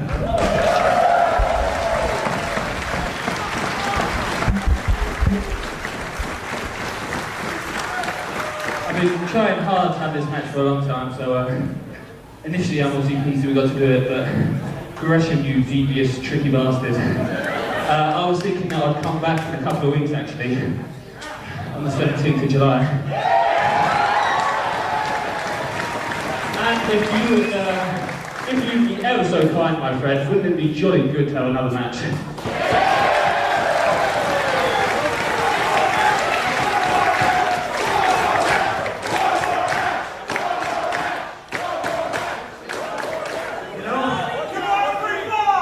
What a lot of these guys have wrestled each other all over here each time. It was a time of a draw. So, I accept your offer.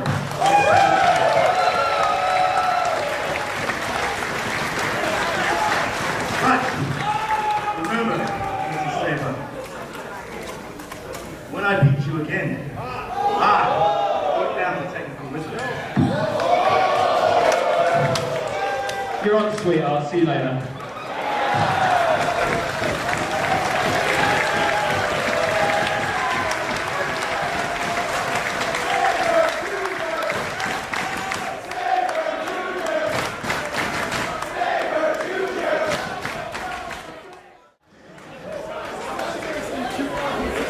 Introducing first in the corner to my left at a combined weight of 407 pounds from Providence, Rhode Island, Pro Wrestling Savior, the Juice, J.T. John!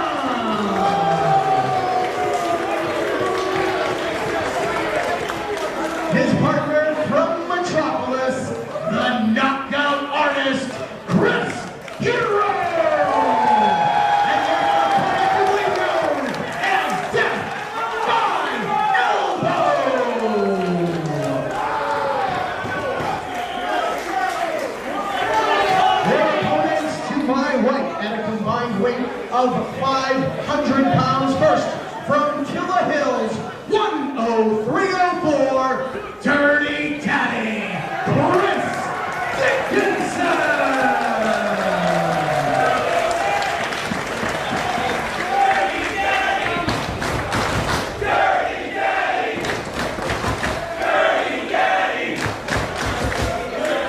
His partner from Worcester, Massachusetts,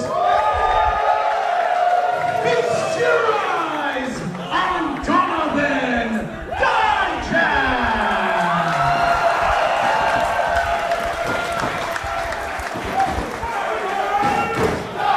This great combined force of evil that causes the lunatic and a hero amongst the people to have to team up in a otherwise. Your attention, please. Oh, here we go. It's about to go down. Elbow would like you to know that, these guys don't even have a tag team name. Well, I'm not going to call him Dick. That's petty. If any of you jabronis watch Days of Our Lives, would like these two scumbags to know that I will legitimately kick the fucking shit out of the both of you myself. You can just hang out over there, because I got no problem embarrassing this fat piece of shit and this little fucking skinny fat piece of shit. Okay. So bring it the fuck Okay. And the clip has been unloaded.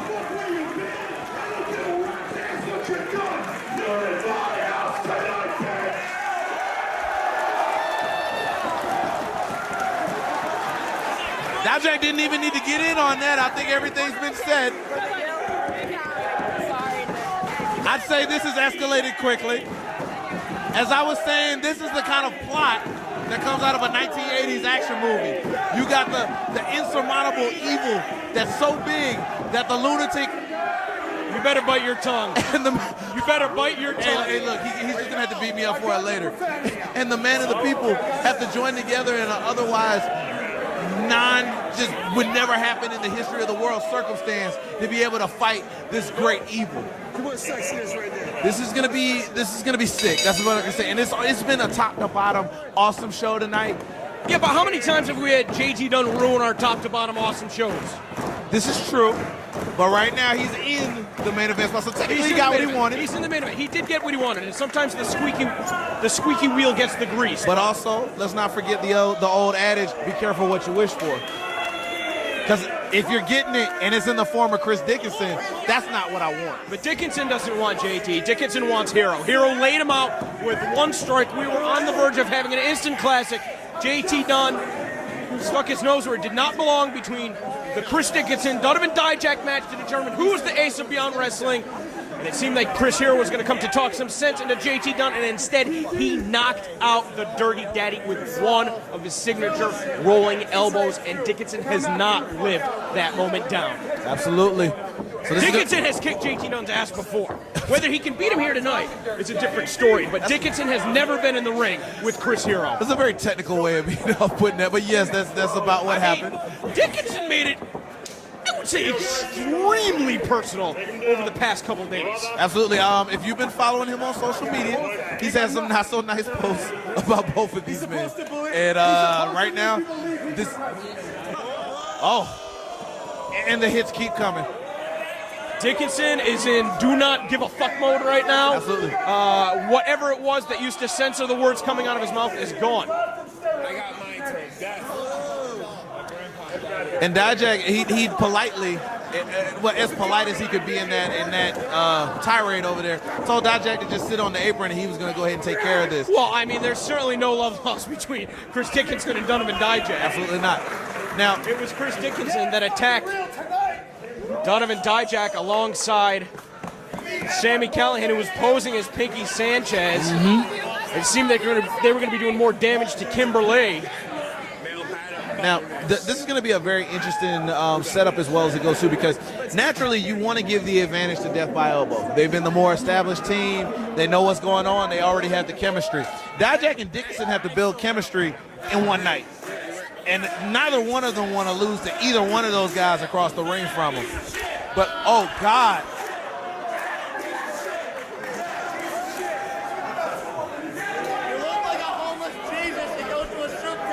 There is a tension in the arts at the Armory that you could cut in half with a samurai sword. Ladies and gentlemen, it is getting bad. we have entered the no flex zone. Okay. I'm going to have to ask Kanye to do a cut of this match without commentary. So you can hear the strikes, you can hear the trash talking. I'm almost scared for that cut as far as it goes. That's some deeply personal stuff, and you know I kind of had it. That's on the Dickinson retirement DVD. And you know I kind of got mouth special. I got it in my or a foot and ass special. Jesus Christ! And threw him away on it. And I kind of got in my feelings over a few fans saying one more time. But you know where this all started? Let's get to this started. You know where this all started? Who was doing commentary with JT Dunn for Jonathan Gresham versus John Silver? Was it you? Yes. Okay, and did he have nice things to say about either of those competitors? Absolutely not. Absolutely not. Absolutely not. He went a business for himself. Yes, he did. And when Chris Dickinson caught wind of that, we saw a repeat of that with Chris Dickinson calling the match between JT Dunn representing Beyond Wrestling against Anthony Gone at House of Glory last week. And that was really where all of this started to escalate. Absolutely. Now, keep in mind, when we did have our commentary, I did tell JT there's going to come a time where it's going to catch up. And right now... I didn't tell Dickinson to stop at all. I'm not fighting with him. Oh, really? Oh, I just let it go. Dickinson makes the tag. Okay. And Team Stefano Demura perhaps showing signs on the same page. Now, can I ask you a question? Is this the first? Doesn't mean I got to answer. Is this the first meeting physically between Dijak and JT Dunn? Because I can't remember them meeting. Nope, tournament for tomorrow, night one. Ah, okay. That's not what it was originally scheduled to be. Originally, it was supposed to be JT Dunn. Okay.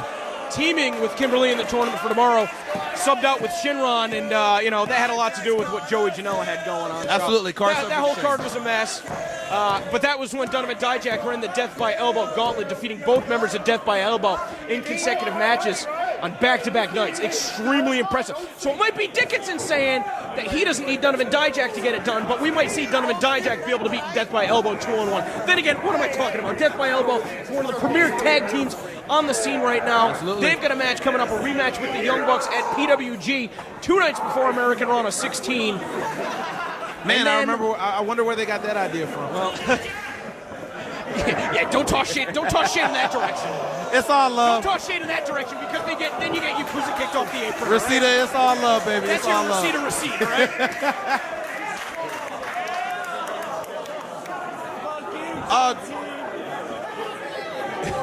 Hero doing anything in his power to make sure he gets away from Dijak right now. Dijak or Dickinson? Both of them. He kind of put himself in a position where he doesn't want to have to fool with either one of them.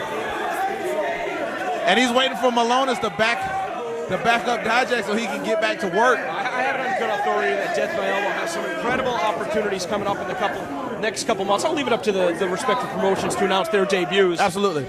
I know they're going to be making a trip down to Atlanta soon. I heard, as far as it goes, recently AWE crowned new tag team champions, and a team that made a debut at a secret show, Team IOU. Definitely a different team from what we saw over there. But whoever wins between them and the Kraken of Chip Day and Murder One will face off against Death by Elbow for the new Georgia Wrestling Tag Team crown in August. And I think that's going to be a hell of a match. The Atlanta crowd's ready to see it. And they already love JT Dunn, so I know they're going to eat up Hero over there. I can't imagine he's ruined too many of their shows. They probably gave him everything he wanted. But what about everything that he's had to earn? Absolutely. JT Dunn, I mean, even though he's got the bitter young vet attitude like I was talking about earlier, you can't take away his resume. You can't take away the work that he put in to be able to be here. Hero flipping over that top rope. And now I think he might have ended up in a worse place right there. Dickinson wants that Hero so bad. He's chomping at the bit, man. You know, when Dickinson made that comment about Godzilla and Godzuki, I thought that was more of a shot at JT Dunn about how he has, in a lot of ways, been dependent career-wise on Chris Hero over the past year and a half. Dijak murdering Hero in the corner with those elbows and just throws away Hero. And that ain't no small guy that he's tossing around like that. Be careful. You're welcome. How polite of him.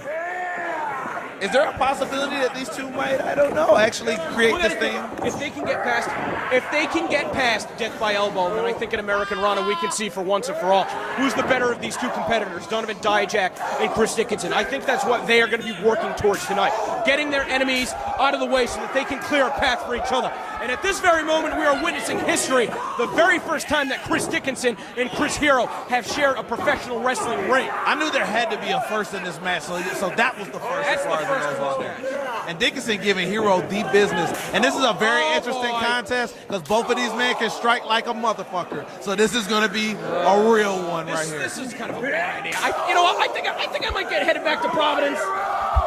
You are in charge of Beyond Wrestling right now. Bro, that's not what you want. That's not what you want. I don't want the keys, bro. Oh, man. I've seen you today after shows. I'm good. What he said. What the fuck you got? Oh, God, Dickinson. Calling him out. How many times have I told you? It's not just how he hits you. It's that mental intimidation that he puts on you while he's hitting you. It reminds me of like wrestlers Mike Tyson when you talk about Chris Dickinson. I ain't talking about Mike Tyson from The Hangover. I'm talking about back in his day, no robe, knock a motherfucker out. Remember how Chris Dickinson was so different when he came back from Europe? I think we're seeing that Chris Dickinson become unraveled. That's because, again, he's not in the driver's seat anymore. Hero did this. Hero, you said it yourself. Big press slam, boom. I ain't seen that one. Press slam into the over-the-shoulder bomb. I haven't seen that since Goldberg. Let's talk about this. We're going to talk about who's the ace of Beyond Wrestling. Who has done as much for Beyond Wrestling as Chris Dickinson? The problem is, when you see a guy like Donovan Dijak and everything that he's been able to accomplish in Ring of Honor, you see somebody like JT Dunn who's getting that flight back out to Reseda. Absolutely. You think that Chris Dickinson is going to sit by and be happy with his contributions in Beyond Wrestling? I think your goal, whether you consider yourself an artist or a competitor, is to bring your brand of violence to all corners of the earth. And Dickinson has simply not been afforded the same opportunities as Dijak and JT Dunn. And the first miscommunication of the match, he tried to hold him, kicks Dickinson. Dickinson trying to talk it out. He hadn't him hauled off on him yet. JT trying to crawl in between. And that didn't quite work out. That was a surprisingly level-headed conversation between Donovan Dijak and Chris Dickinson. I'm telling you, man, they know what's on the line here. They got to get past death by elbow. Got holding him like a small child. Oh, man, just showing off right in front of his partner. He said he's going for distance. God! Is that part of the Pazuzu Olympics? He just won the gold. He just won the gold on that. A dunk toss. It ain't even close. A world record set by Donovan Dijak here tonight. Feel like Dijak was channeling the spirit of Keith Lee when he went ahead and did a throw like that. Oh my God! We don't need too many guys like Keith Lee. God, that was scary. Where are you going to have those fights? Not in wrestling. That was scary. There's nothing scarier than a grown-ass man being picked up by another even growner-ass man imposing his will on you.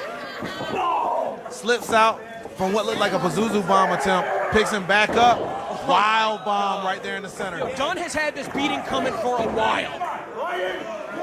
JT ain't quite looking like he doesn't look like he's quite living up to that ace status that he's been talking and running his mouth about right now. He's just been taking a beating. You heard Chris Dickinson right there saying that Chris Hero always likes to hit him the hardest when he's at his most vulnerable. Hey, that's how you win matches. Sorry. Absolutely. Is it just me or did Chris Dickinson look annoyed by that strike that JT just gave? Because that kind of strike would be the type of stuff that puts down another opponent. But meanwhile, it's just, again, a minor annoyance. Chris Dickinson's never want to take advantage of a prone opponent, right? I must be getting him confused with somebody else. I'll keep my mouth shut. I want it to be a prone opponent, not a prone promoter. So. I was about to say, are we watching the same tapes? Short forearm to the back of JT Dunn. And one thing that we haven't even mentioned is the fact that JT Dunn, by virtue of screwing up all of our shows, attacking all of our officials said, guess what, we're not officiating his matches anymore. So we had to go find somebody that hopefully JT Dunn would not be picking on in Brian Malonis, a 15-year veteran, a graduate from Killer Kowalski's wrestling school, brought into Beyond Wrestling, introduced as a referee. So we definitely won't see the referee get knocked out as a shortcut on this one. We got to have a winner. We got to have a winner. When you're competing at this level, when the fans are paying their hard-earned money, you need to know who's going to win and who's going to lose. Absolutely. That can't be settled another day. A fourth consecutive sellout crowd here in Somerville, Massachusetts. I mean, the support has been unbelievable. And right there, death by elbow setting up the trap. Dickinson holding him off right now. He's defending the fort right now. He's not looking too worried or in awe.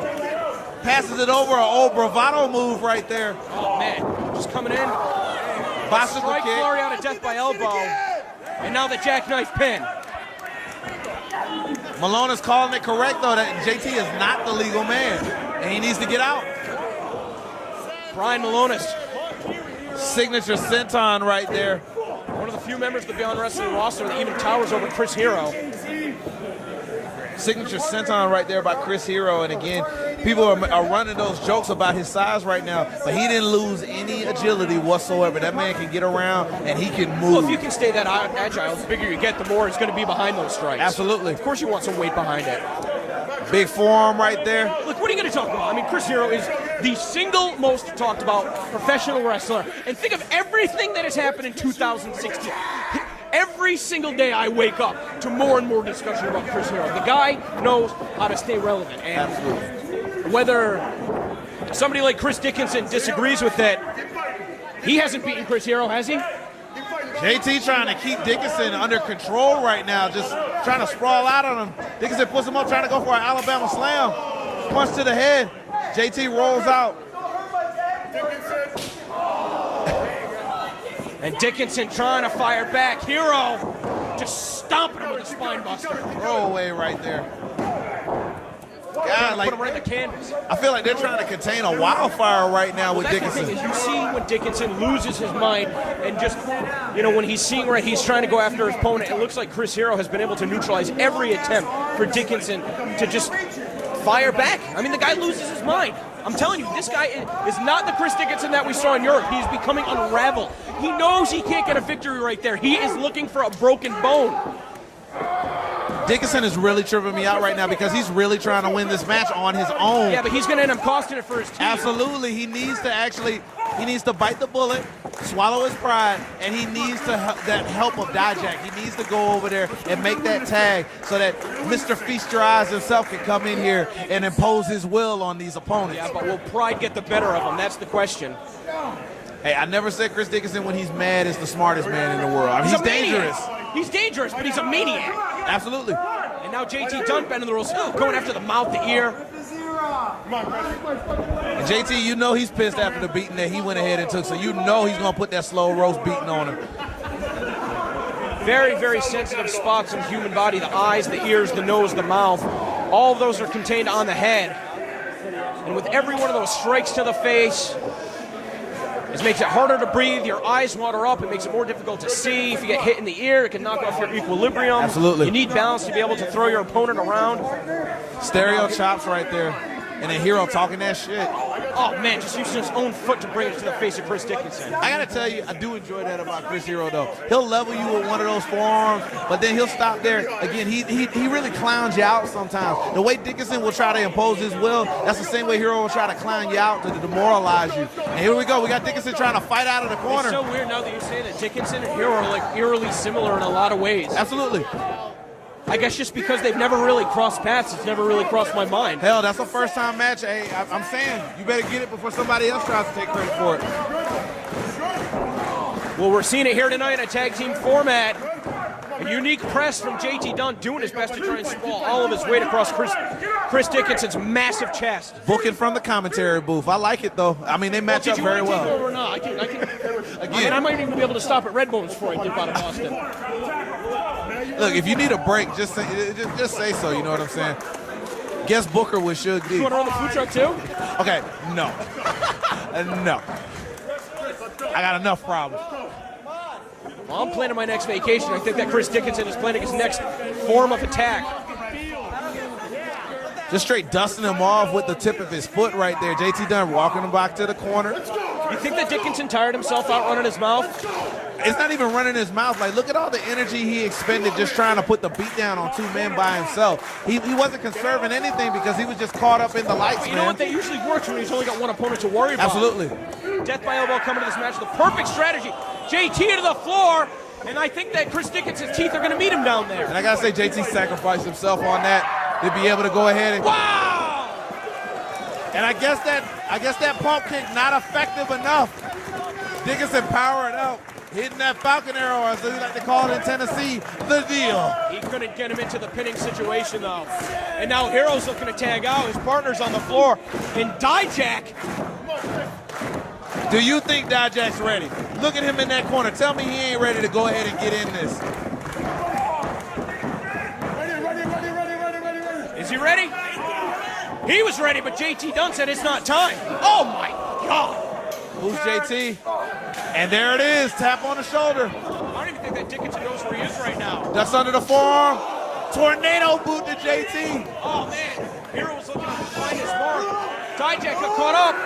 Can Dijak get Hero up? I mean, who knows how much heavier Hero is from the last time that these two competed. I feel like Dijak didn't get a good post on that.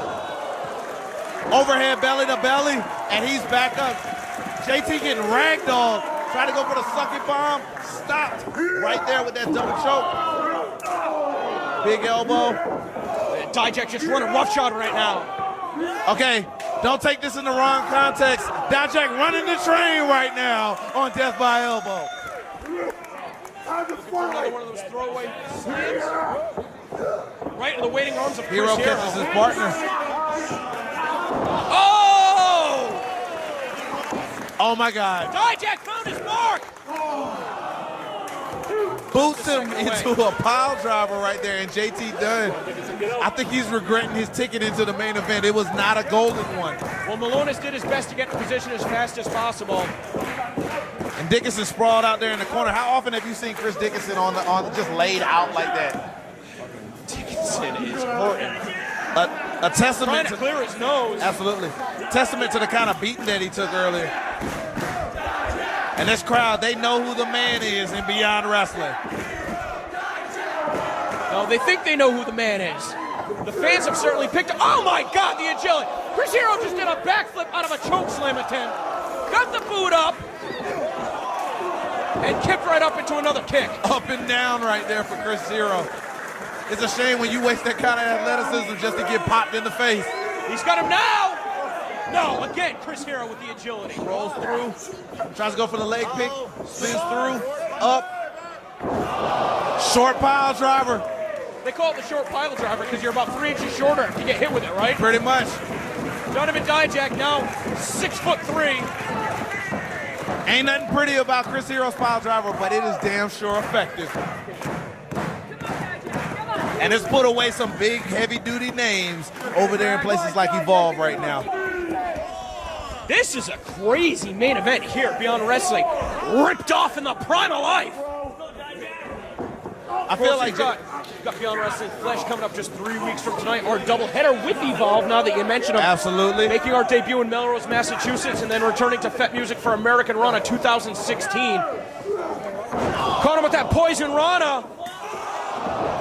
That is a version of Death by Elbow I have never seen.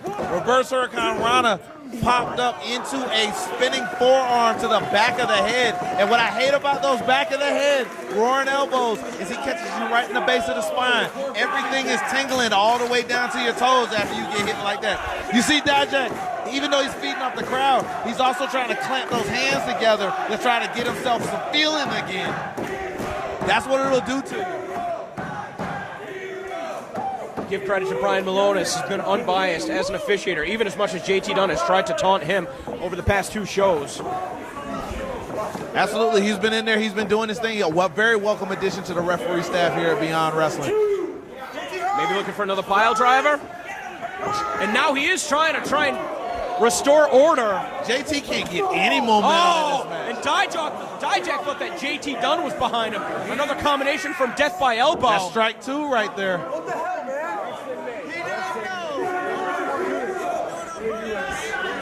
And they're trying to talk it out again. Dickinson talking it out. This is so uncharacteristic. And it's getting a little too, this is a lot more intense than the first time around. And it's falling apart. That forearm definitely had to pull it out. He had it coming to him. He had it coming to him. And then Dijak fires back. This is not good. They can't do this right now. Now's not the time or the place. Save it for American Rana, guys. Come on.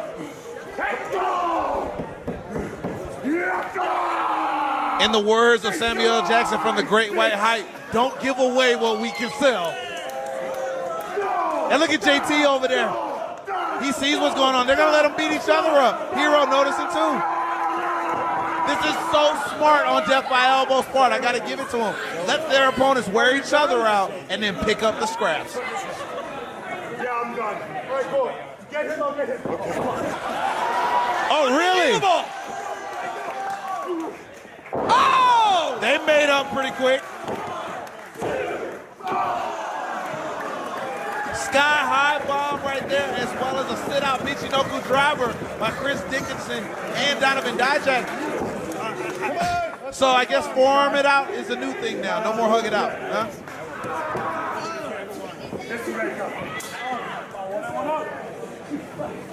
Everybody's about a half step behind the toll of this match. I encourage you, if you're in a relationship, please don't try to work it out like they just did, okay? You will go to jail. Trying to coordinate some tag team offense. A choke slam into a Kreuzrath. I am very intrigued at where this is going. Oh! Assisted pop-up choke breaker right there by Dickinson and Dijak. I think that was Death by Backbreaker. I am very scared if that's just the tip of the iceberg of what these two can come up with together. They need to forearm it out more often, man. They're coming up with some wild stuff right now. Dickinson with the Pazuzu bomb, looking like he's about to set that thing up. Was he claiming the Pazuzu bomb into Dijak? No. JT just slips out. Smart taking that exit. Bicycle kick cut short. Forearm. Now this is not somebody you want to exchange forearms with. This is gonna get worse before it gets any better. Hero trying to change the pace up with that bicycle kick. Catches that Muay Thai strike. Short jabs right there. Tiger knee. Just when you think you got Hero beat, he just digs deep. He wrestles at a completely different level. You are not. Chris Hero is not all about this. Remember how I said if you ask fans who's the best wrestler in the world? Well, the ones that don't say Zack Sabre Jr., they say Chris Hero. Absolutely. Now they're going to be saying Jonathan Gresham, and maybe after tonight they're going to be saying Chris Dickinson and Donovan Dijak. That's how deep the talent pool is at Beyond Wrestling right now. You got to love it. Enziguri right there. JT Dunn rolling in. Cutter! Dijak up, super kick. Rolling forearm. And everybody's down. Dead end.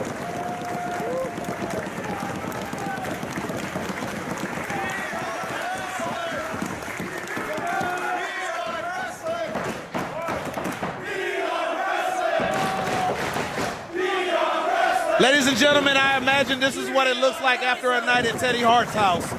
Everybody is down for the count.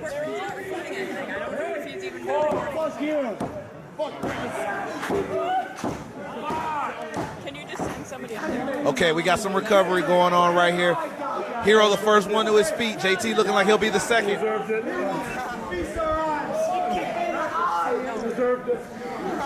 Oh, I do not like where this is going. Hero looking like he's on the conniving side right now.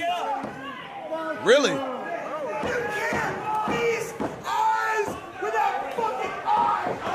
Oh! This is crazy. He's trying to blind Donovan Dijak. Come on, Malonis, get in there. You see him trying to stick those fingers right in his eyes.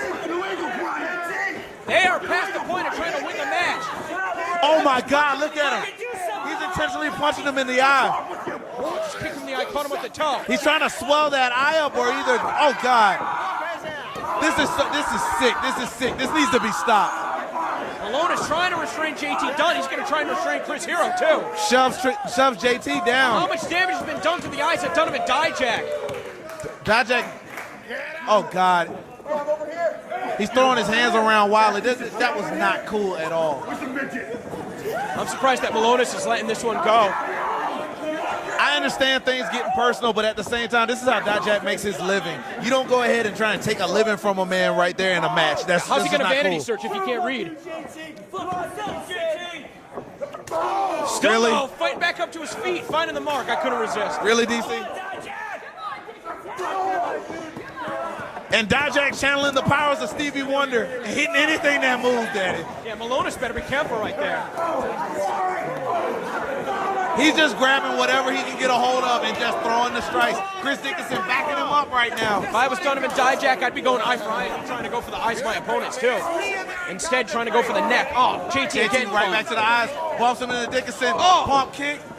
No! The fans trying to warn him.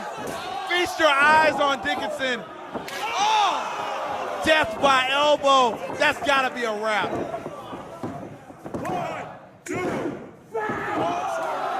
And Dickinson is still alive in the match. And Death by Elbow can't even believe it. Look at him. JT Dunn trying to restrain Donovan Dijak. Chris Dickinson, the legal man. And they're getting an earful from the official right now. Get his ass out of the ring then, huh? Yeah, but you pin him if it wasn't legal. Hero trying to tell Malonis how to do his job right now.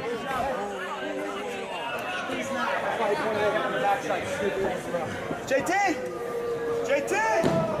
Ladies and gentlemen, Chris Hero moonlighting as a wrestling commission director right now.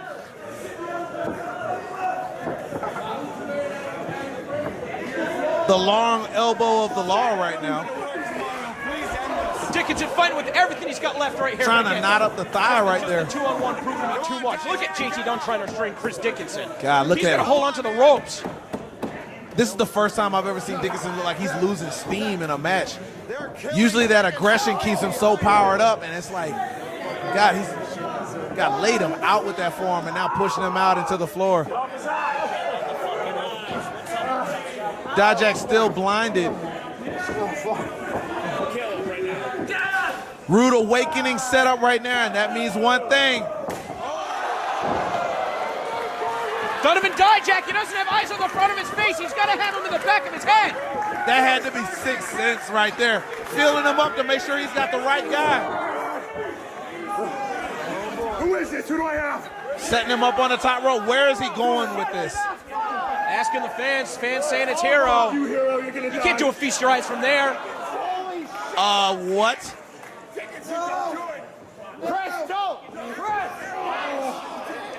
Oh, no, really? Dickinson, oh, no. Dickinson with the burning hammer. And not even realizing that Dijak was blinded when he gave him feast your eyes. And taking out his aggression right there on him and talking trash to Dijak on top of that. And Death by Elbow picking up the scraps. 1, 2, 3. And Death by Elbow with the victory. Miscommunication.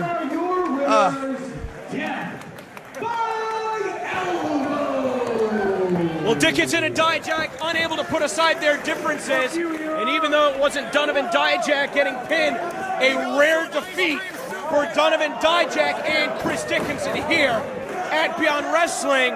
If JT Dunn likes to think that he is the ace of Beyond Wrestling, tonight he may have just staked his claim.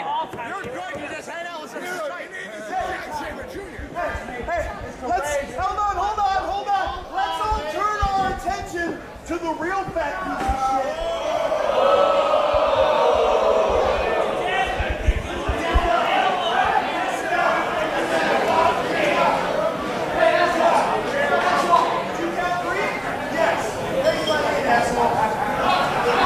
Hero giving the verbal business right now to Brian Malonis.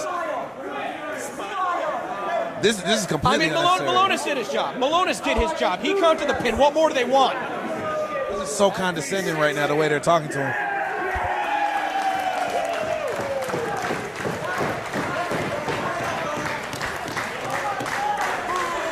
I think that's the happiest anybody's ever looked at in their ass kicked in JT Dunn. JT Dunn's going to be careful right here. He does not want to mess with Brian Malonis.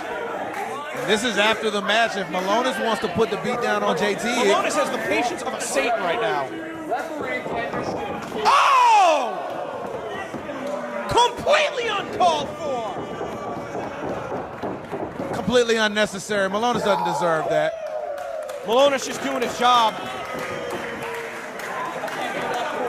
But Death by Elbow standing tall as we finish things off here at Ripped Off in the Prime of Life. Thank you for subscribing, youtube.com/Beyond Wrestling, youtube.com/Beyond Demand, and please join us Sunday, July 17th, a doubleheader with Evolve Wrestling in Melrose, Massachusetts, and American Rana 16 at Fet Music on Sunday, July 31st. Don't forget them DVDs, smartmarkvideo.com. Holla back.